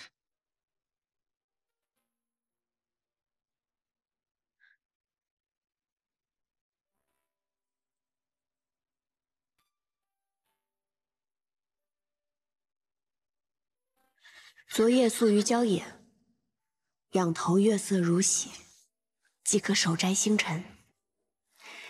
前日于东都朱雀街购入干果，其味甚佳，嚼之如碎玲珑，各般漫漫长夜，与君共赏。命定的缘分，却错位的身份。干果与果脯同时，风味果然颇佳。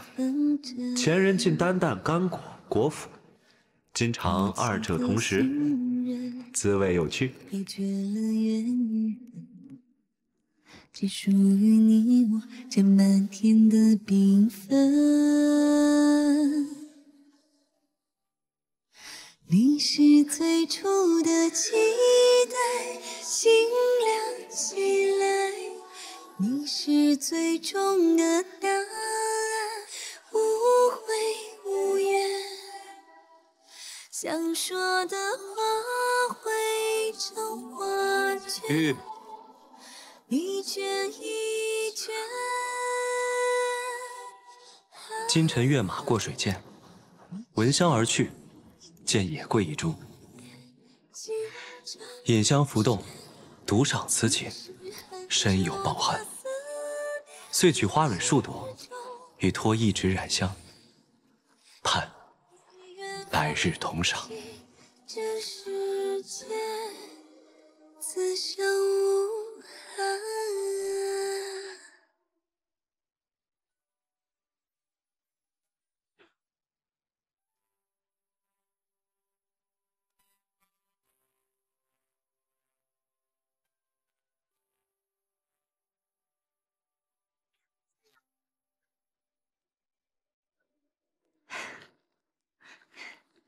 小魏，找了你半天，原来你在这儿，怎么了？啊，也没什么，就是想问问你，今天还写回信吗？又是怕那个谢长耳着急啦？不是，我跟他约好了，以洛阳为界，在那儿互相传递书信。以洛阳为界？这是你的主意还是谢长耳的主意啊？那只耳朵说是他家17郎的主意，约在洛阳，免得行军途中互相找人不便嘛。这个谢长耳在两军之间送信，只要记住他抵达的时辰，再测算出马匹脚程的速度，就很容易猜出镇西军现下行至何处。啊，这个李皇孙也太狡猾了。小伟，也就是你能猜得出他那些弯弯绕绕的心思和用意。那这么说，我也很狡猾啦？不是，你那是聪慧。那还写回信吗？还不知道。哎，这个怎么会不知道呢？写不写回信？就是不知道。写不写回信？写一个。有人进去了。桃子，走，咱们去散个步。小伟，咱们不进去堵那个奸细一个正着。无妨，与李逆通信就是想调出这个奸细。既然他们已经上钩，在做蠢事，让他们做吧。三郎，这是李逆写给何氏的信，属下想了法子，偷偷一字一句誊抄的。干果与果脯同时，风味果然颇佳。今尝二者同时，这都是什么？依属下愚见，李逆与何氏都是心机深沉之人，此信乍一看平平无奇，实则用了暗语将机密藏于其中，所以何氏才为找隐秘之处藏起，就那么放着，也不怕被人看去。这其中干果一句，定是他们约好的暗语。有理。那咱们找些人来破解一二。当然。自君一别，虽数日，犹数年，未尝有此滋味，甚是牵挂。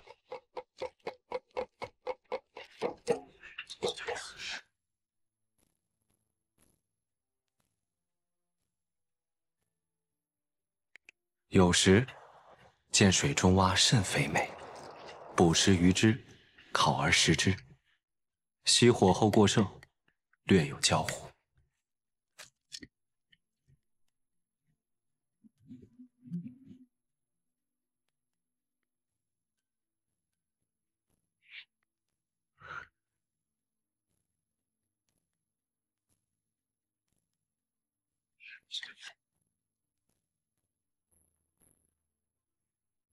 三郎，三郎，穷我等数人之力，终于弄清了这何氏与李逆之间通信的秘密了。说，皇孙李逆自出劳兰关，最擅长的便是长途奇袭、声东击西。这次他主动离开洛阳，肯定也是想用这一招。有道理。继续说。三郎，请看，这封信是何氏最新收到的，捕10余只。这在水中，不是指目标宿在湖边吗？10字分拆，不正是指合而为之吗？那这湖边的目标是？我军今日不是恰巧经过湖泊，如今宿在湖边吗？如无意外，今日有时，那镇西军定会派人与何氏里应外合，偷袭我军。三郎，不如现在就把此事告知主帅。到时候来个守株待兔，只要击溃了镇西军，那可真是天大的功劳啊！是啊，功劳你个头！三郎息怒，我问你，现在谁人不知道他李逆正在猛攻潼关？他如何能够分身来袭击我们？现在有事已经过了，他李逆人呢？说，三郎，三郎，喂，继续喂，滚，都给我滚！是，属下告退。这是从何处取来的？崔立一直派人紧盯着何校尉，偷偷抄录他的信件。我是从崔离处取得的抄件。不过校尉明明发现了崔离的所作所为，却并未追究。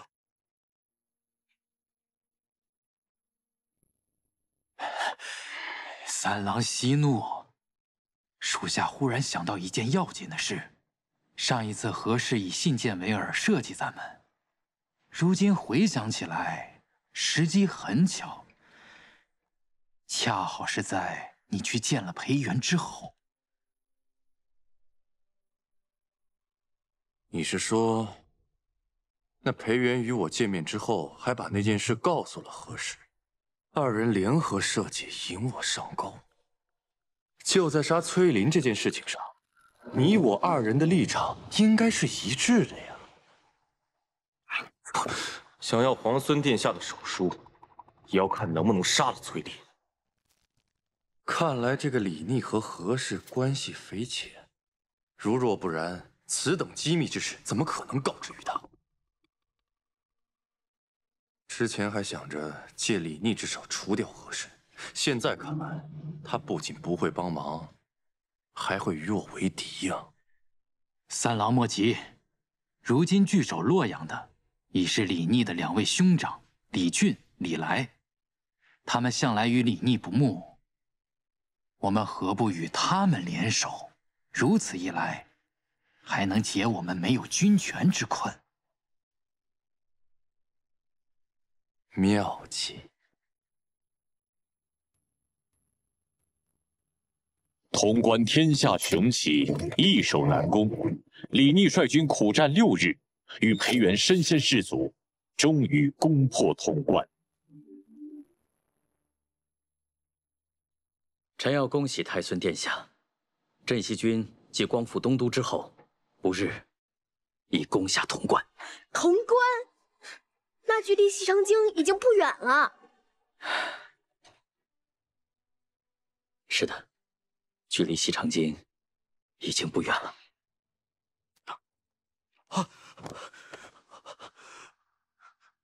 李逆不与兄长相争，直接放弃了洛阳。500里奇袭，强攻潼关。哼，带出出好损呐！这个梁王果然生了个好儿子。也罢，梁王的3个儿子现在已经到了左近了。他这个做父亲的，在京中耽搁已久，也该给儿子们写封信了。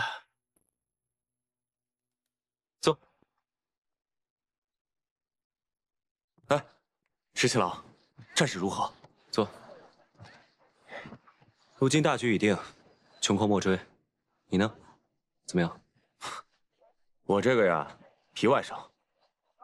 好啊，咱们熬了这么长时间，终于把潼关给咬下来了。我听我爹说，潼关号称第一锁要，开国100年来没有任何一支军队可以把它攻克。以后在国朝史书上，咱们镇西军也可以留下一笔了。如今攻守易势，你呢？接下来应该发愁该如何守住这潼关了。石七郎，这世上哪有第2个镇西军，哪有第2个石七郎呢？那这世上也没有第2个勇猛无比的裴元了。哎，别这样说啊！但是石七郎，我有个问题，你明知道不可为，为什么还要写信给会稽王还有临淄王，让他们一起合围西长京呢？我那2位兄长啊，被我父王惯得跟倔驴一样。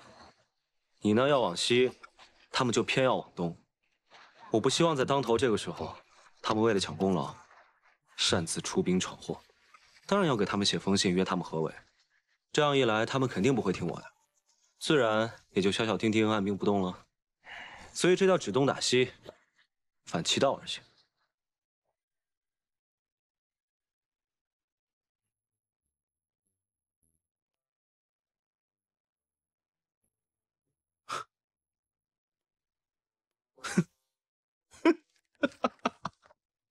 大哥，这信上怎么说呀？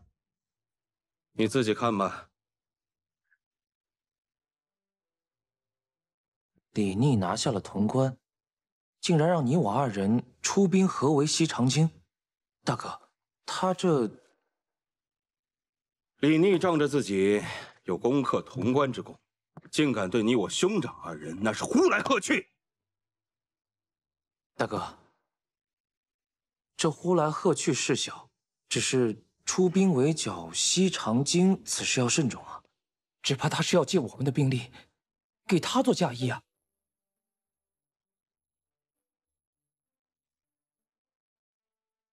我早就知道李逆他居心叵测，万万不能让他心想事成。大哥，前2日崔家军的崔离不是派了密使前来吗？你是说，大哥，我觉得我们可以借兵给崔离，因为崔离借兵是想要杀崔林而嫁祸给李逆，如此他定会成为大哥手中的一把尖刀。公子，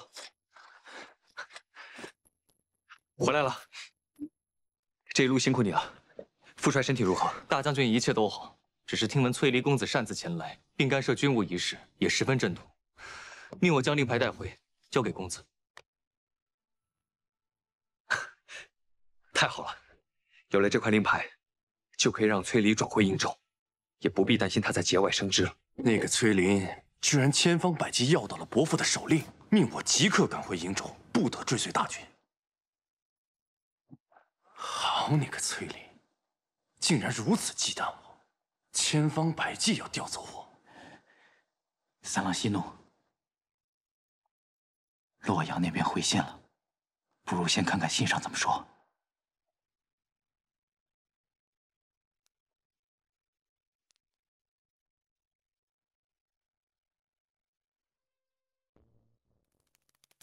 三郎怎么说？李俊已答应派兵助我击杀崔林，一旦事成，便封我为魏阳大将军。恭喜三郎，恭喜大将军！只要崔林一死，由我统帅崔家军便是顺理成章。届时，再把一切的事情都嫁祸给李逆，一箭双雕，天衣无缝。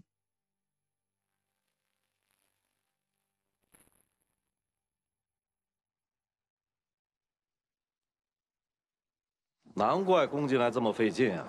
你看看这城墙，再看看这两边的山势，真是一夫当关，万夫莫开呀！打下来的时候难，等到攻守一行的时候，就知道这山势雄关都是好处了。可不，牢郎关要有这一半的险要，咱们也用不了这么多人手了。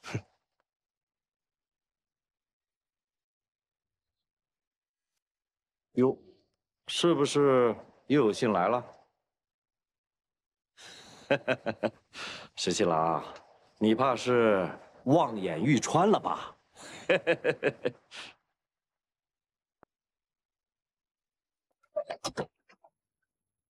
报！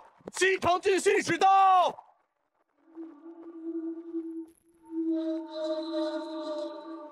大都督命我来传令，镇西军需在3日内退出潼关。放！孙敬是让你来送死的吧？小裴将军，我既然敢来，那就不怕送命。哼，另有梁王手书一封，带给皇孙。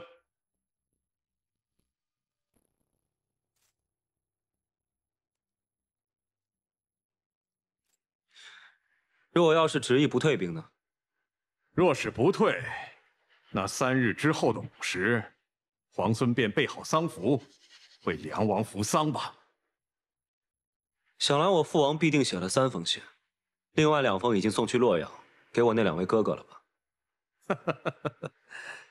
是，就是不知皇孙和2位兄长相比，谁更有孝心一些？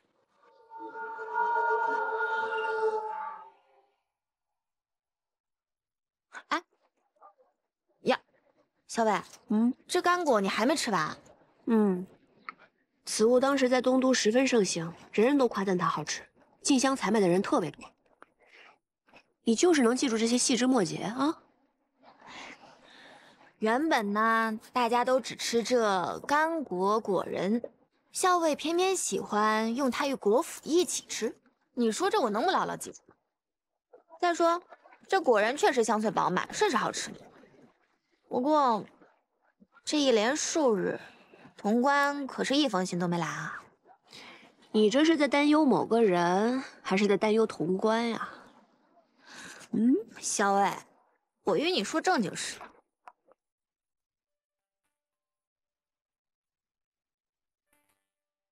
大概京中出事，他也没心思写信了吧？小伟，他是谁呀？他是谁啊？哎，他是谁啊？他是谁啊？吃干果还堵不上你的嘴啊！不说了，不说了。他是谁啊？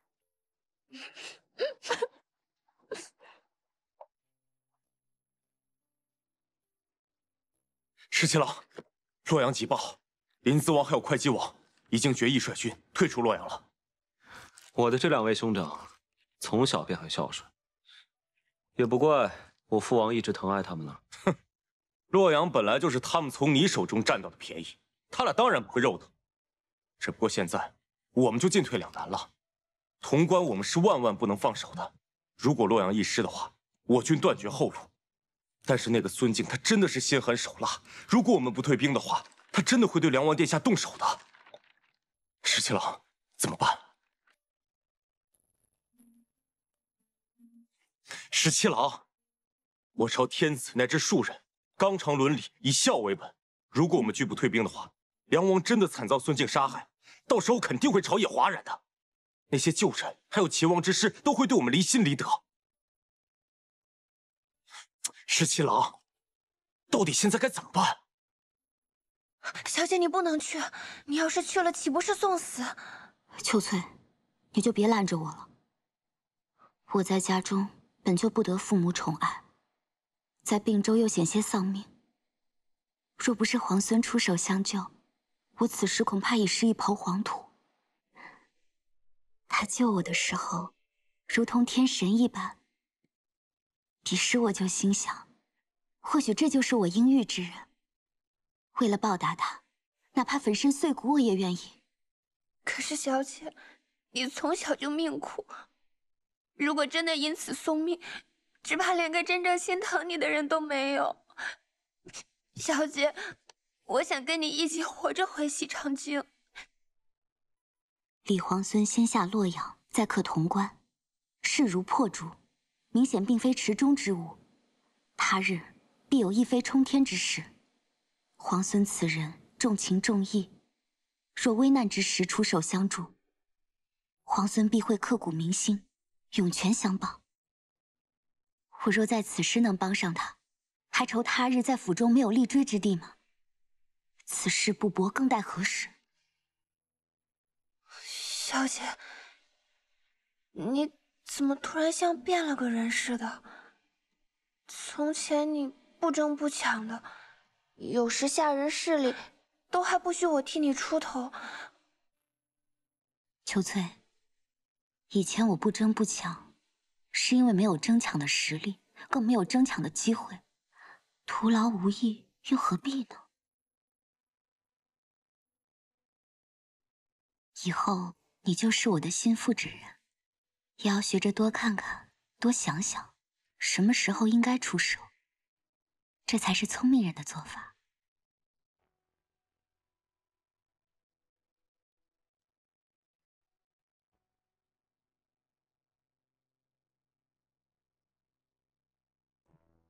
见过将军，见过小裴将军。顾小姐多礼了。婉娘有一桩机密事情，想要与将军商议。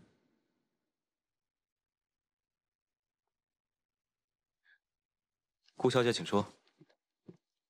婉娘听闻京中孙贼以梁王殿下胁迫将军，婉娘愿赴西长京，待将军设法周旋，救出梁王殿下。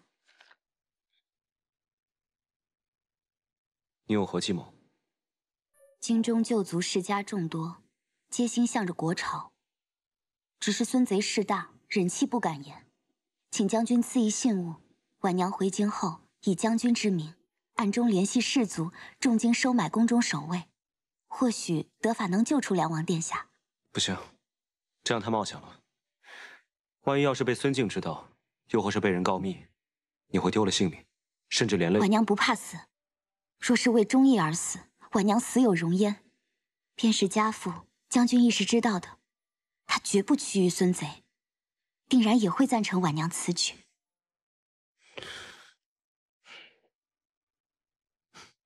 多谢顾小姐忠义之念，京中早有布置，顾小姐放心。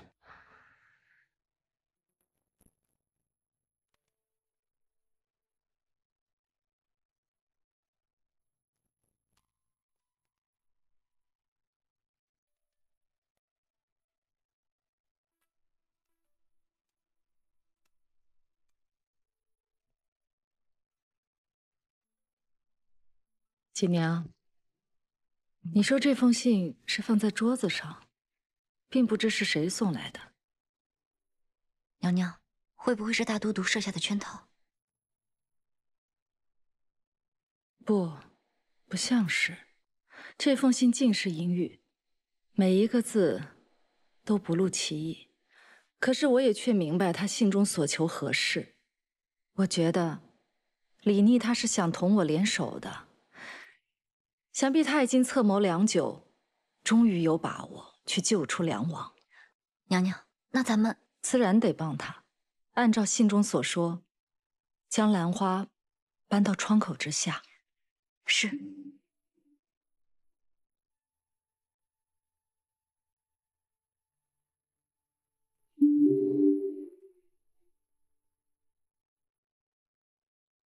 太好了，小姐，你不用冒险去西长京了。皇孙自然也有办法救出梁王殿下。皇孙虽未曾与我明言是何计策，但经此一事，我已经成了他信任之人。那小姐是打算？皇孙与那崔家军中何校尉往来颇多，似有情谊。幸好崔家军已经折返瀛州，日后相隔万里。我若是他信任之人，自然有办法使他与那何校尉渐渐疏远。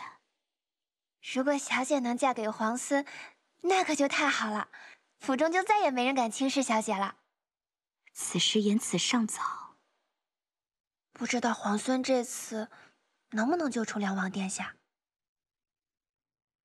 其实，能不能救出梁王殿下，对于皇孙而言，都是百利而无一害的。小姐，我不明白。如果能救出梁王殿下，那自然是皆大欢喜。皇孙日后用兵肆无忌惮。如果不能救出梁王殿下，孙贼若是杀了梁王，皇孙悲痛之余，其实也不必再投鼠忌器。哪怕朝野间对此有所议论，只要皇孙兵权在握，他日又有谁敢怪罪皇孙呢？皇孙既然喜欢聪明人，那么在他面前，我也就不必藏拙了。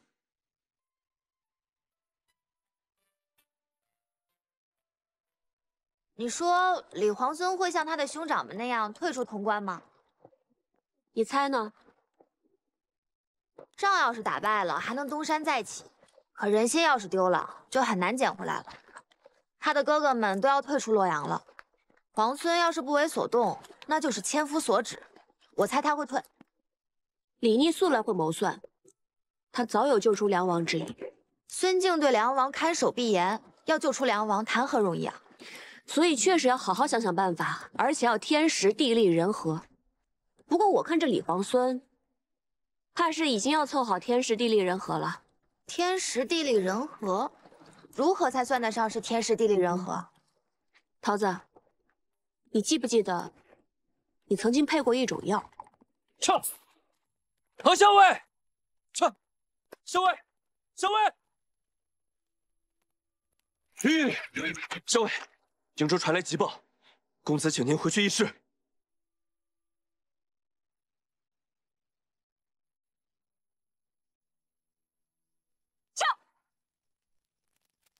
校尉回来了。公子，宁州那边情况如何？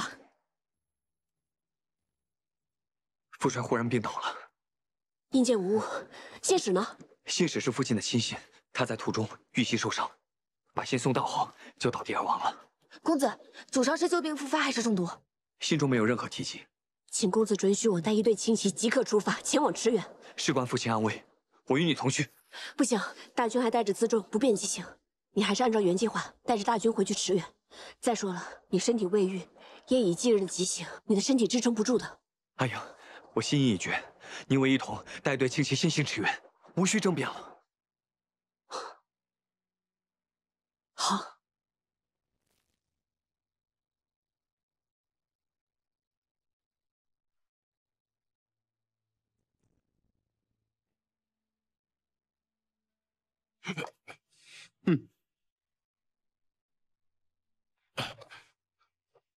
参见大都督，大都督安好。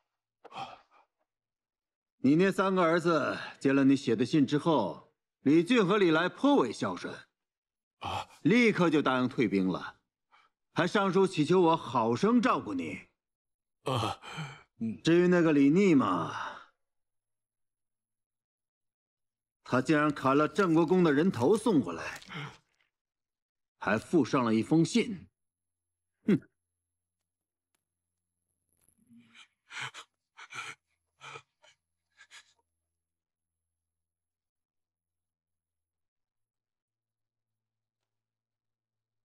吾非嫡长，如杀父王，吾必称帝信之。李逆称了帝，自然也要追封生父为帝。梁王，这倒是一件大喜事啊！小王若有这般大逆不道的想法，天打雷劈呀！弟子害我，弟子害我呀！大都督明鉴，大都督明鉴，大都督明鉴，大都督明鉴。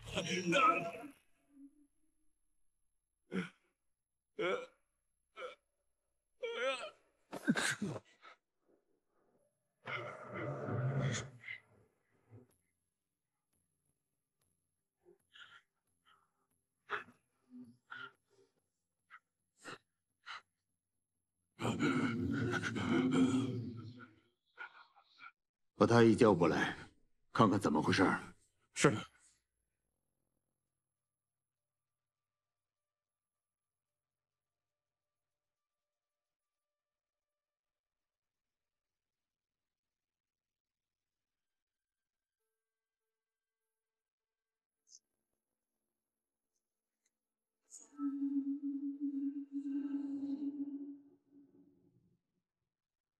想法子让魏国夫人知道。是。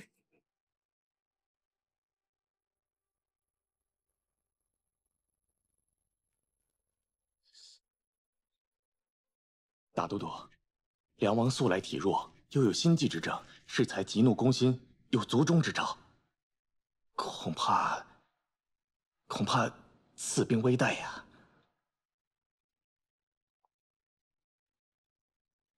还能救吗？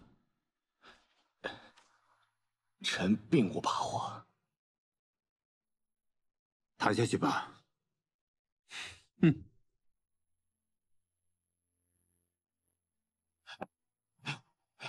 轻一点，哎，千万轻一点呀，别给颠着了，颠着会断气的。十七郎，十七郎，洛阳急报。圣后所探，临淄王手下的兵马有异动，一队轻骑携重弩出了洛水，不知所踪。不对，一队轻骑携着重弩，不像是离开洛阳，更像伏杀。他们想去伏击截杀谁呢？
有点血，有点血！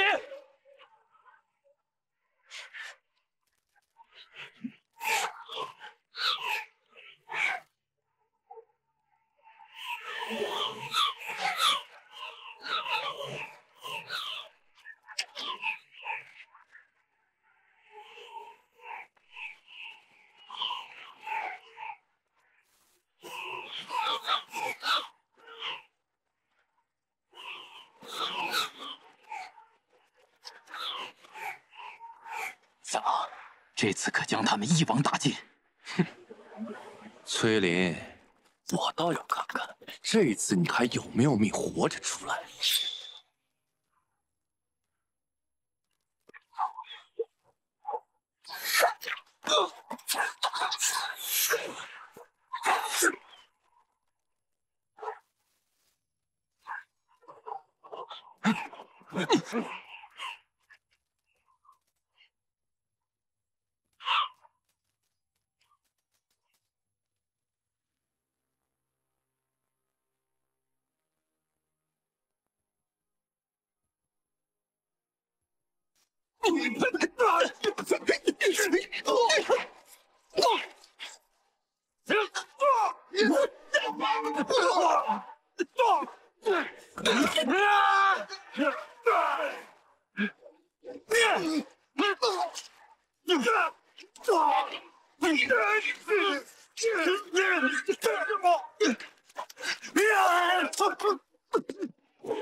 公子。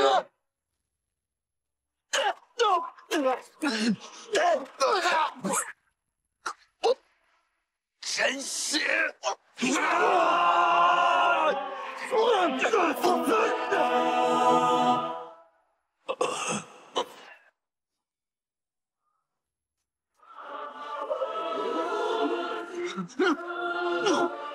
师兄！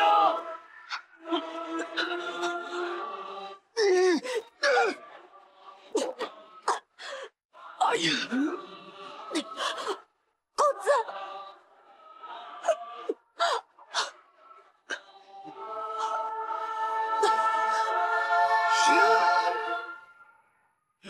哎呀！哎呀！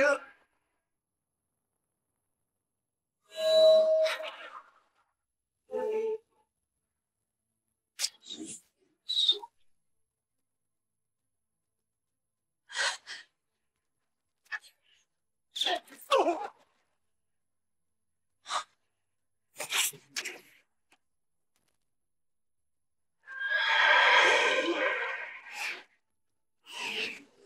忍忍。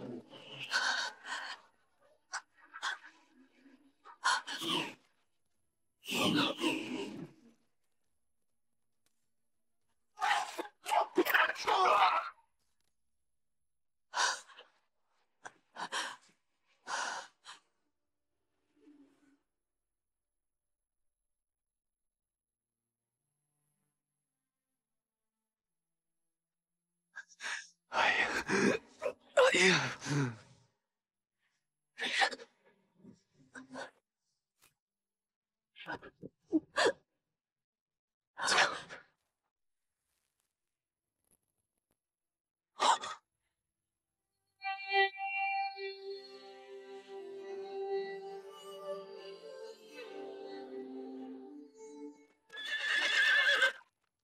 进来啊！上！给我上！不能上，不能上！镇西军来了，是李逆，李逆来救人了。什么？就是李逆！公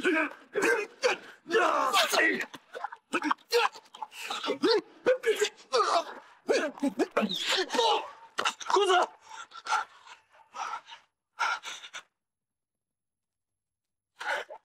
走。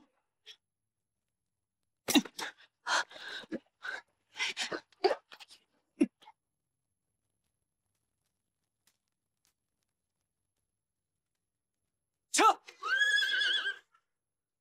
撤！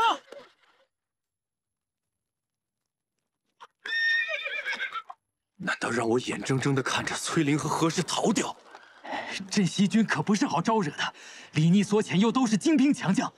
咱们虽然借了些兵马，但折损过多，咱们也不好交代呀。三郎，留得青山在，不怕没柴烧啊！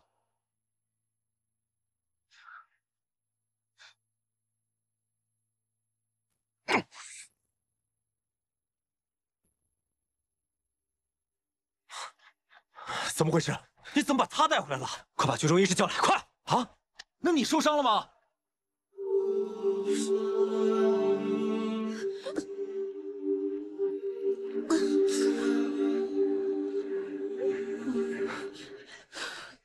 哎呀，此剑从入体太深，又有倒刺，若是使蛮力拔出，只怕会伤及筋脉，会血流不止的。现下只能将剑粗细细挖出。老夫已经老了，手不稳，不敢挖呀。没事，我懂医术，我来吧。可是此法极其痛苦，怕这小娘子承受不住啊。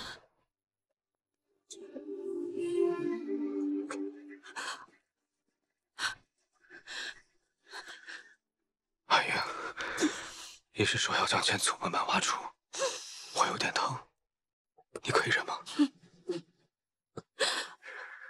有我在，你一定不会有事的。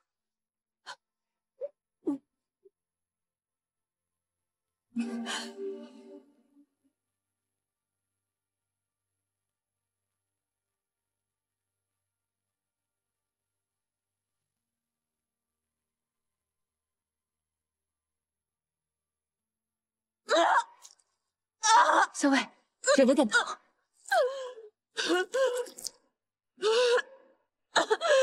忍一下，马上就好了。快了，快了！咬住，咬住！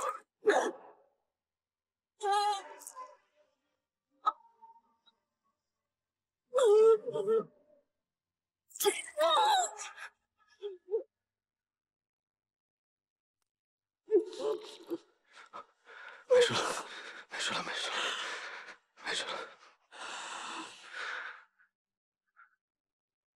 没事了。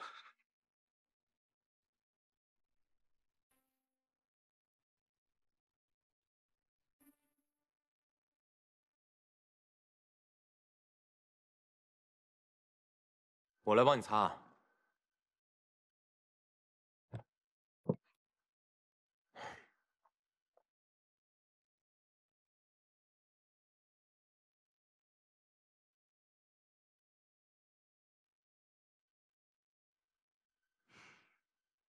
那个山谷地势险要，你知道对方藏了多少兵马？再说了，对方还带着重弩，你能全身而退，已经是上天对你最大的眷顾了。石七郎，君子不立于危墙之下。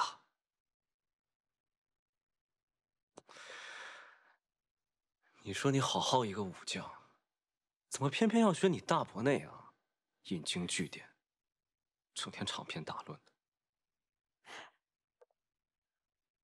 我们刚刚攻下潼关，正是谋划收复京都的重要时刻。你要是出了一点点差池，你让我们怎么办呢？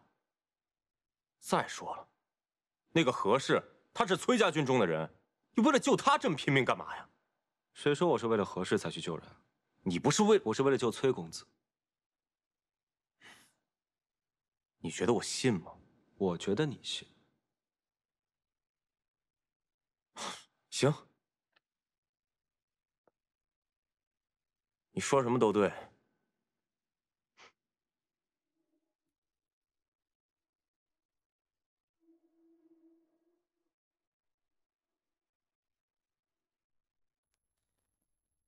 哎，你们不是，你们谁呀？李逆竟敢杀了我弟弟！他怎么敢杀了我弟弟？我现在就杀了你，给我弟弟偿命！夫人，你儿子竟然敢杀了我弟弟！我现在就杀了你！我们的人意及时拉住魏国夫人，太医也知道怎么说。娘娘放心。大都督到。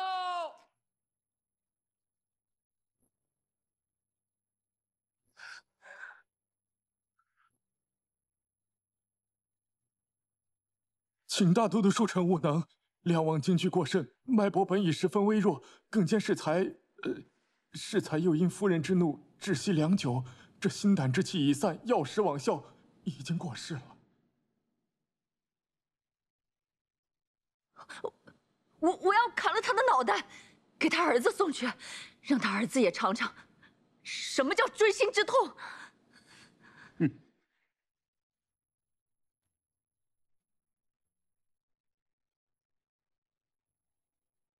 此人死不足惜，封锁消息，将那骨灰烧化，挫骨扬灰，替郑国公报仇。不，我要把他脑袋砍下来，给他儿子送去。你打我！你竟然打我！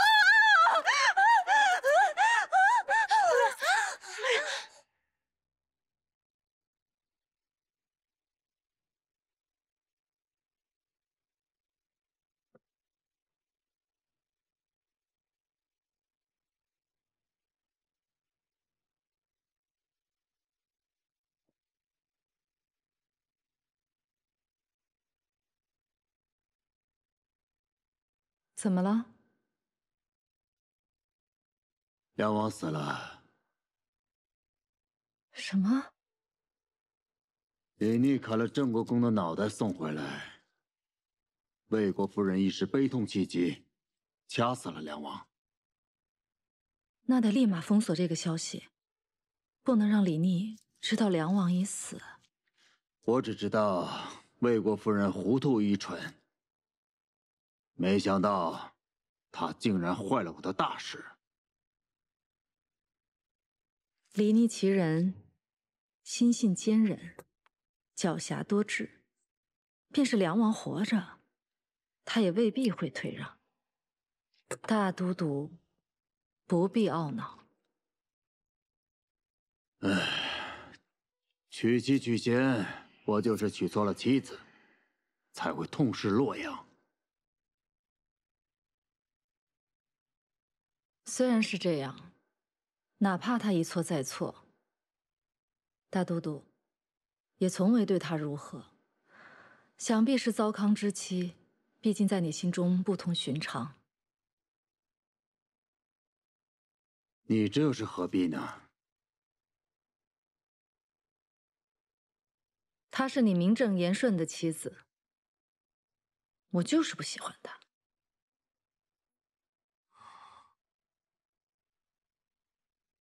你明知道，在我心里，我的妻子只有你。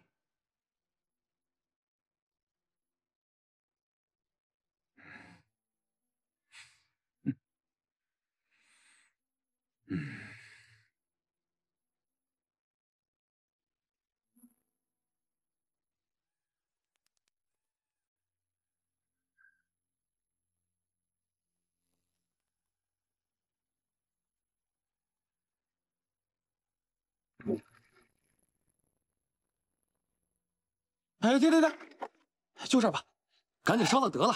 上头可吩咐了啊，要挫骨扬灰。是。怎么这么瘆得慌？是啊。二位大人，这棺木落葬之时啊，阴气重得很。这几日宫里几个人犯了错，被拉了出来，都是被活活打死的。所以乡老传言，有恶鬼作祟。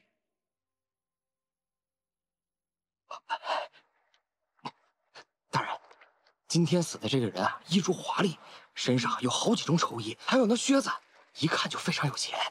您看看这，与其烧掉，还不如卖给我们当钱呢。你们连死人的财都敢发，怪不得总有人使银子，萧家的脑袋想领这份差事。行吧，你们手脚麻利点啊。好嘞，上头说了，得让我们亲眼看到他烧成灰才行。二位请。快换，快换！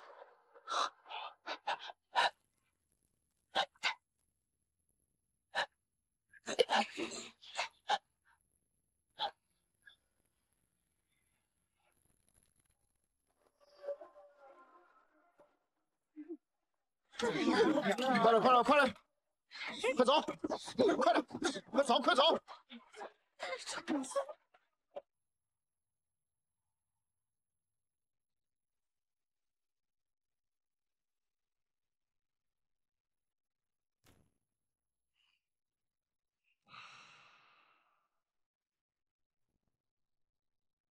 父王，父王，你身子好些了吗？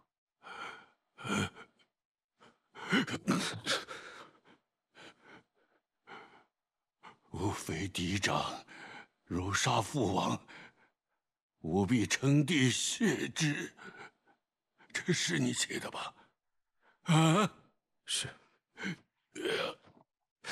父，不孝子，你这个不孝子，你这属实要害死为父啊！孙大都督如此凶狠，你还想当皇上？你这是要害死我！父王，那不过是为了激怒孙敬的权宜之计，为的就是要救出父王您。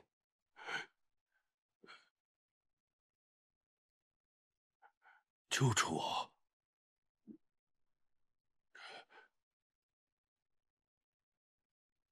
这是哪儿？这是潼关。自从孙敬叛乱之后，父王一直被扣在京中为止。我便一直谋划如何将父王救出。此前，通过崔家军在宫中的人手，在暗中布置，只等见机行事。好一个见机行事！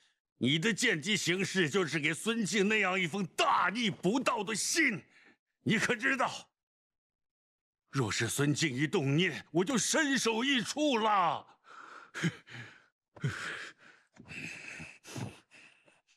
父王，我知道您看到信之后，定会勃然大怒。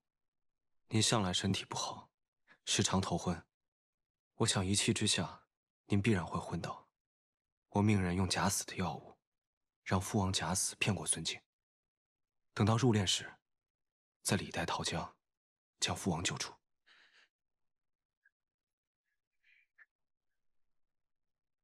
逆子，你这个逆子，你狂悖妄为！你这就是拿亲生父亲的命在做赌注，知道吗？儿子不敢。你还有什么不敢的？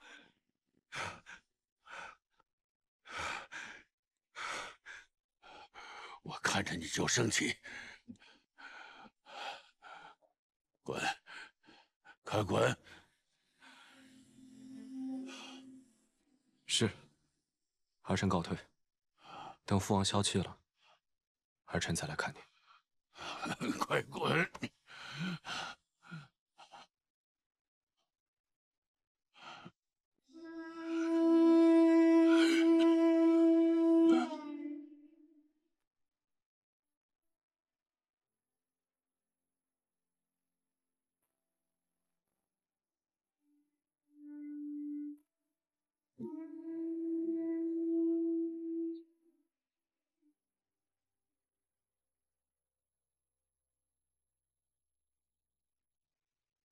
见过将军。听说迎回了梁王殿下，我便炖了一盅松蘑鸡汤，把油撇了去，再清淡不过。想着梁王殿下历经艰险，身心俱疲，用一些清淡养神的饮食，也可修培元气。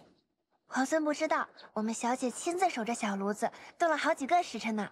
秋翠，多嘴。顾小姐费心了。将军这是哪里的话？将军是要办大事的人，忙于军务。婉娘身无一技之长，又是柔弱女流，在军中添了不少麻烦。既然迎回了梁王殿下，请将军允许婉娘来照顾梁王殿下的衣食吧。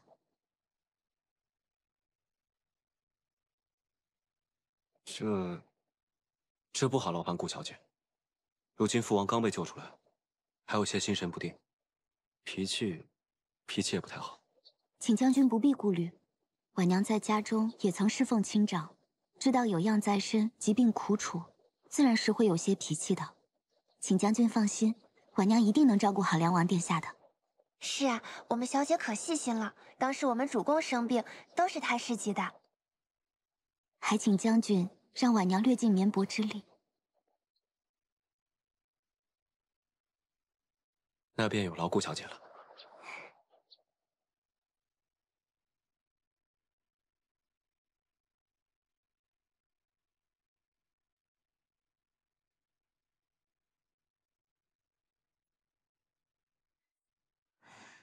桃子姑娘，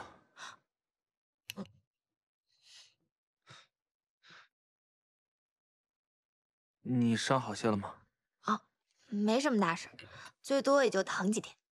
哦，哎，饿了吧？吃点东西。来，好。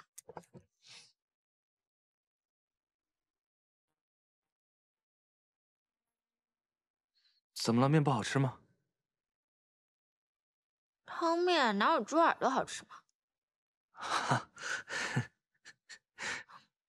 你傻乐什么？没什么，没什么。面快凉了，你快吃吧。嗯。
你干嘛鬼鬼祟祟的，想偷亲我？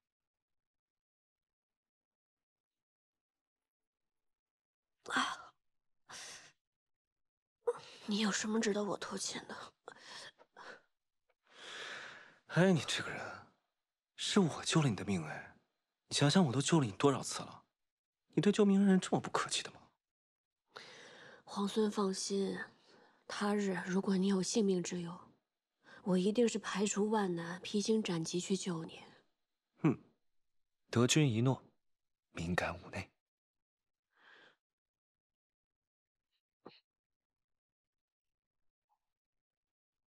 你是怎么知道有人要伏击我们的？我得知洛阳派出了一队轻骑兵，这队轻骑手持重弩，明显是要伏击截杀。我思来想去，忽然想到你们崔家军那个崔离，他曾经找裴元商量过，要伏击崔公子。我想那个崔离未必不会跟其他人联手，对崔公子下手。对，崔离，肯定是他。也不知道他用了什么法子，竟然能让洛阳的人借兵给他。崔离既然要杀崔公子，那必然得找一个人栽赃陷害，只为凶手。我近在潼关，又是镇西军主帅，不就是最好的人选？想必他也是用了这个法子，去说服我的兄长们借兵。你的兄长，他们竟会如此行事？他们糊涂愚蠢，自然容易被人利用。这世间事不外如是。崔离不也就是你们家公子的堂兄吗？不也一样兄弟戏强？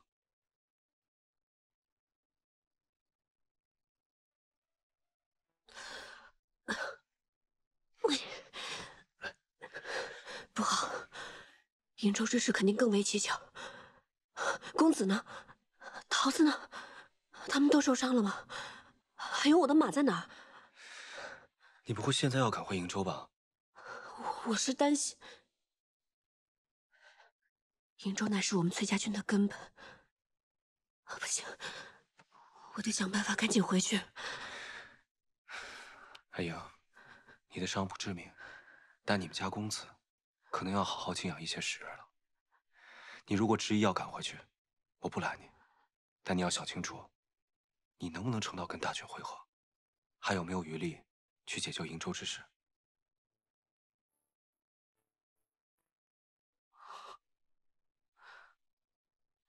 别着急，事已至此，不如我们想想，还有没有别的办法？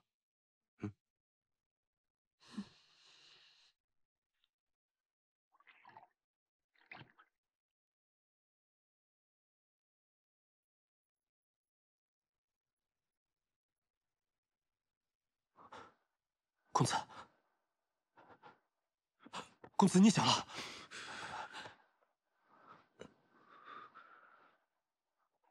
阿莹呢？公子放心，校尉没事，只是受了些轻伤，不碍事的。那就好。阿醒呢？阿醒呢？公子，阿醒去了。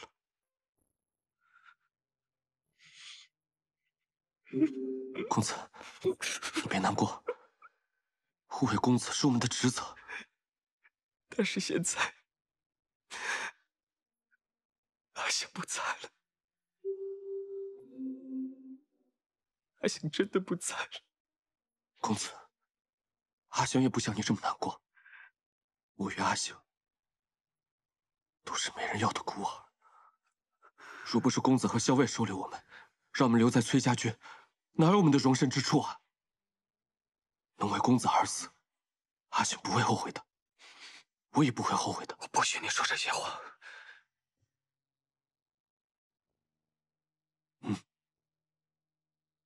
这是在什么地方？潼关，镇西军的军营，是李皇祖。是他带我们回来的。李逆，公子，你先好好休养吧。刚才桃子给公子号过脉，镇西军里的医士也给公子看过了，都说公子伤势不轻，得好好静养。我不能待在这里。公子，事急从权，咱们得先养好了身体，再做计较。此去瀛州还有千里之遥，若是公子不保重，那才是伤了根本，全盘皆失。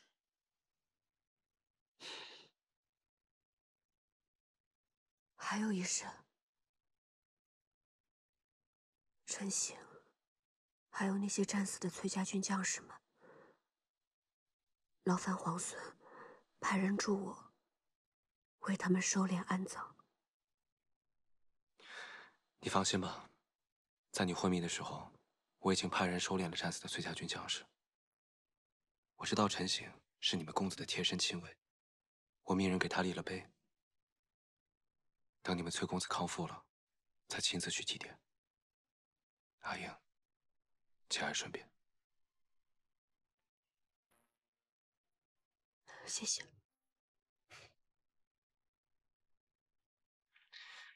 好了，既然醒了，就该吃药了。桃子千叮万嘱，让我千万盯着你吃药，免得伤口化脓。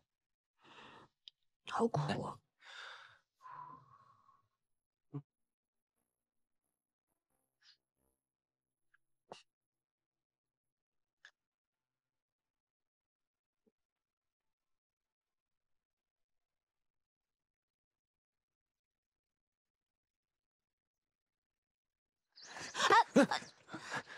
哎，桃子姑娘，我正想去找你呢。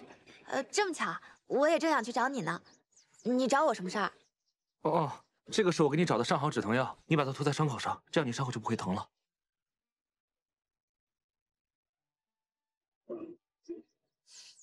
傻子，你忘了我自己就会配药啊？我当然没忘，只是我怕你如果万一没有呢？你上次不是说你伤口还要疼好几天吗？好，那我收下了，谢谢你啊。哦，你找我做什么？哦，我找你啊，是想让你帮我一个忙。你要我帮你什么忙？你尽管说，我一定帮。你们那儿有没有糖霜啊？若是有蜜糖的话，那就更好了。糖霜啊？我们这行军打仗的，厨房里怎么可能会有糖霜呢？蜜糖就更别说了。哎，你要糖霜做什么？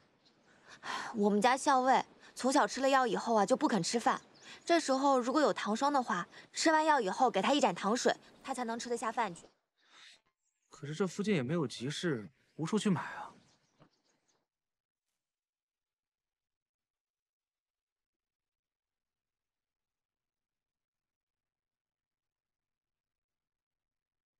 梁王已经平安到潼关了，指望太孙也能够逢凶化吉，遇难成祥。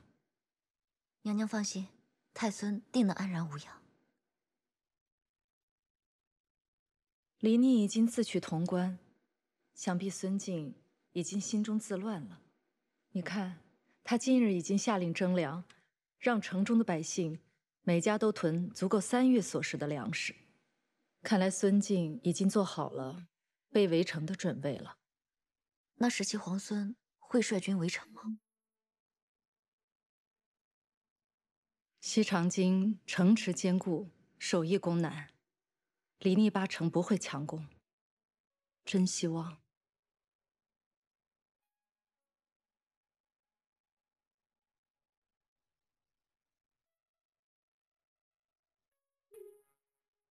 在孙敬召回征百越大军之前，李逆就能光复西长京。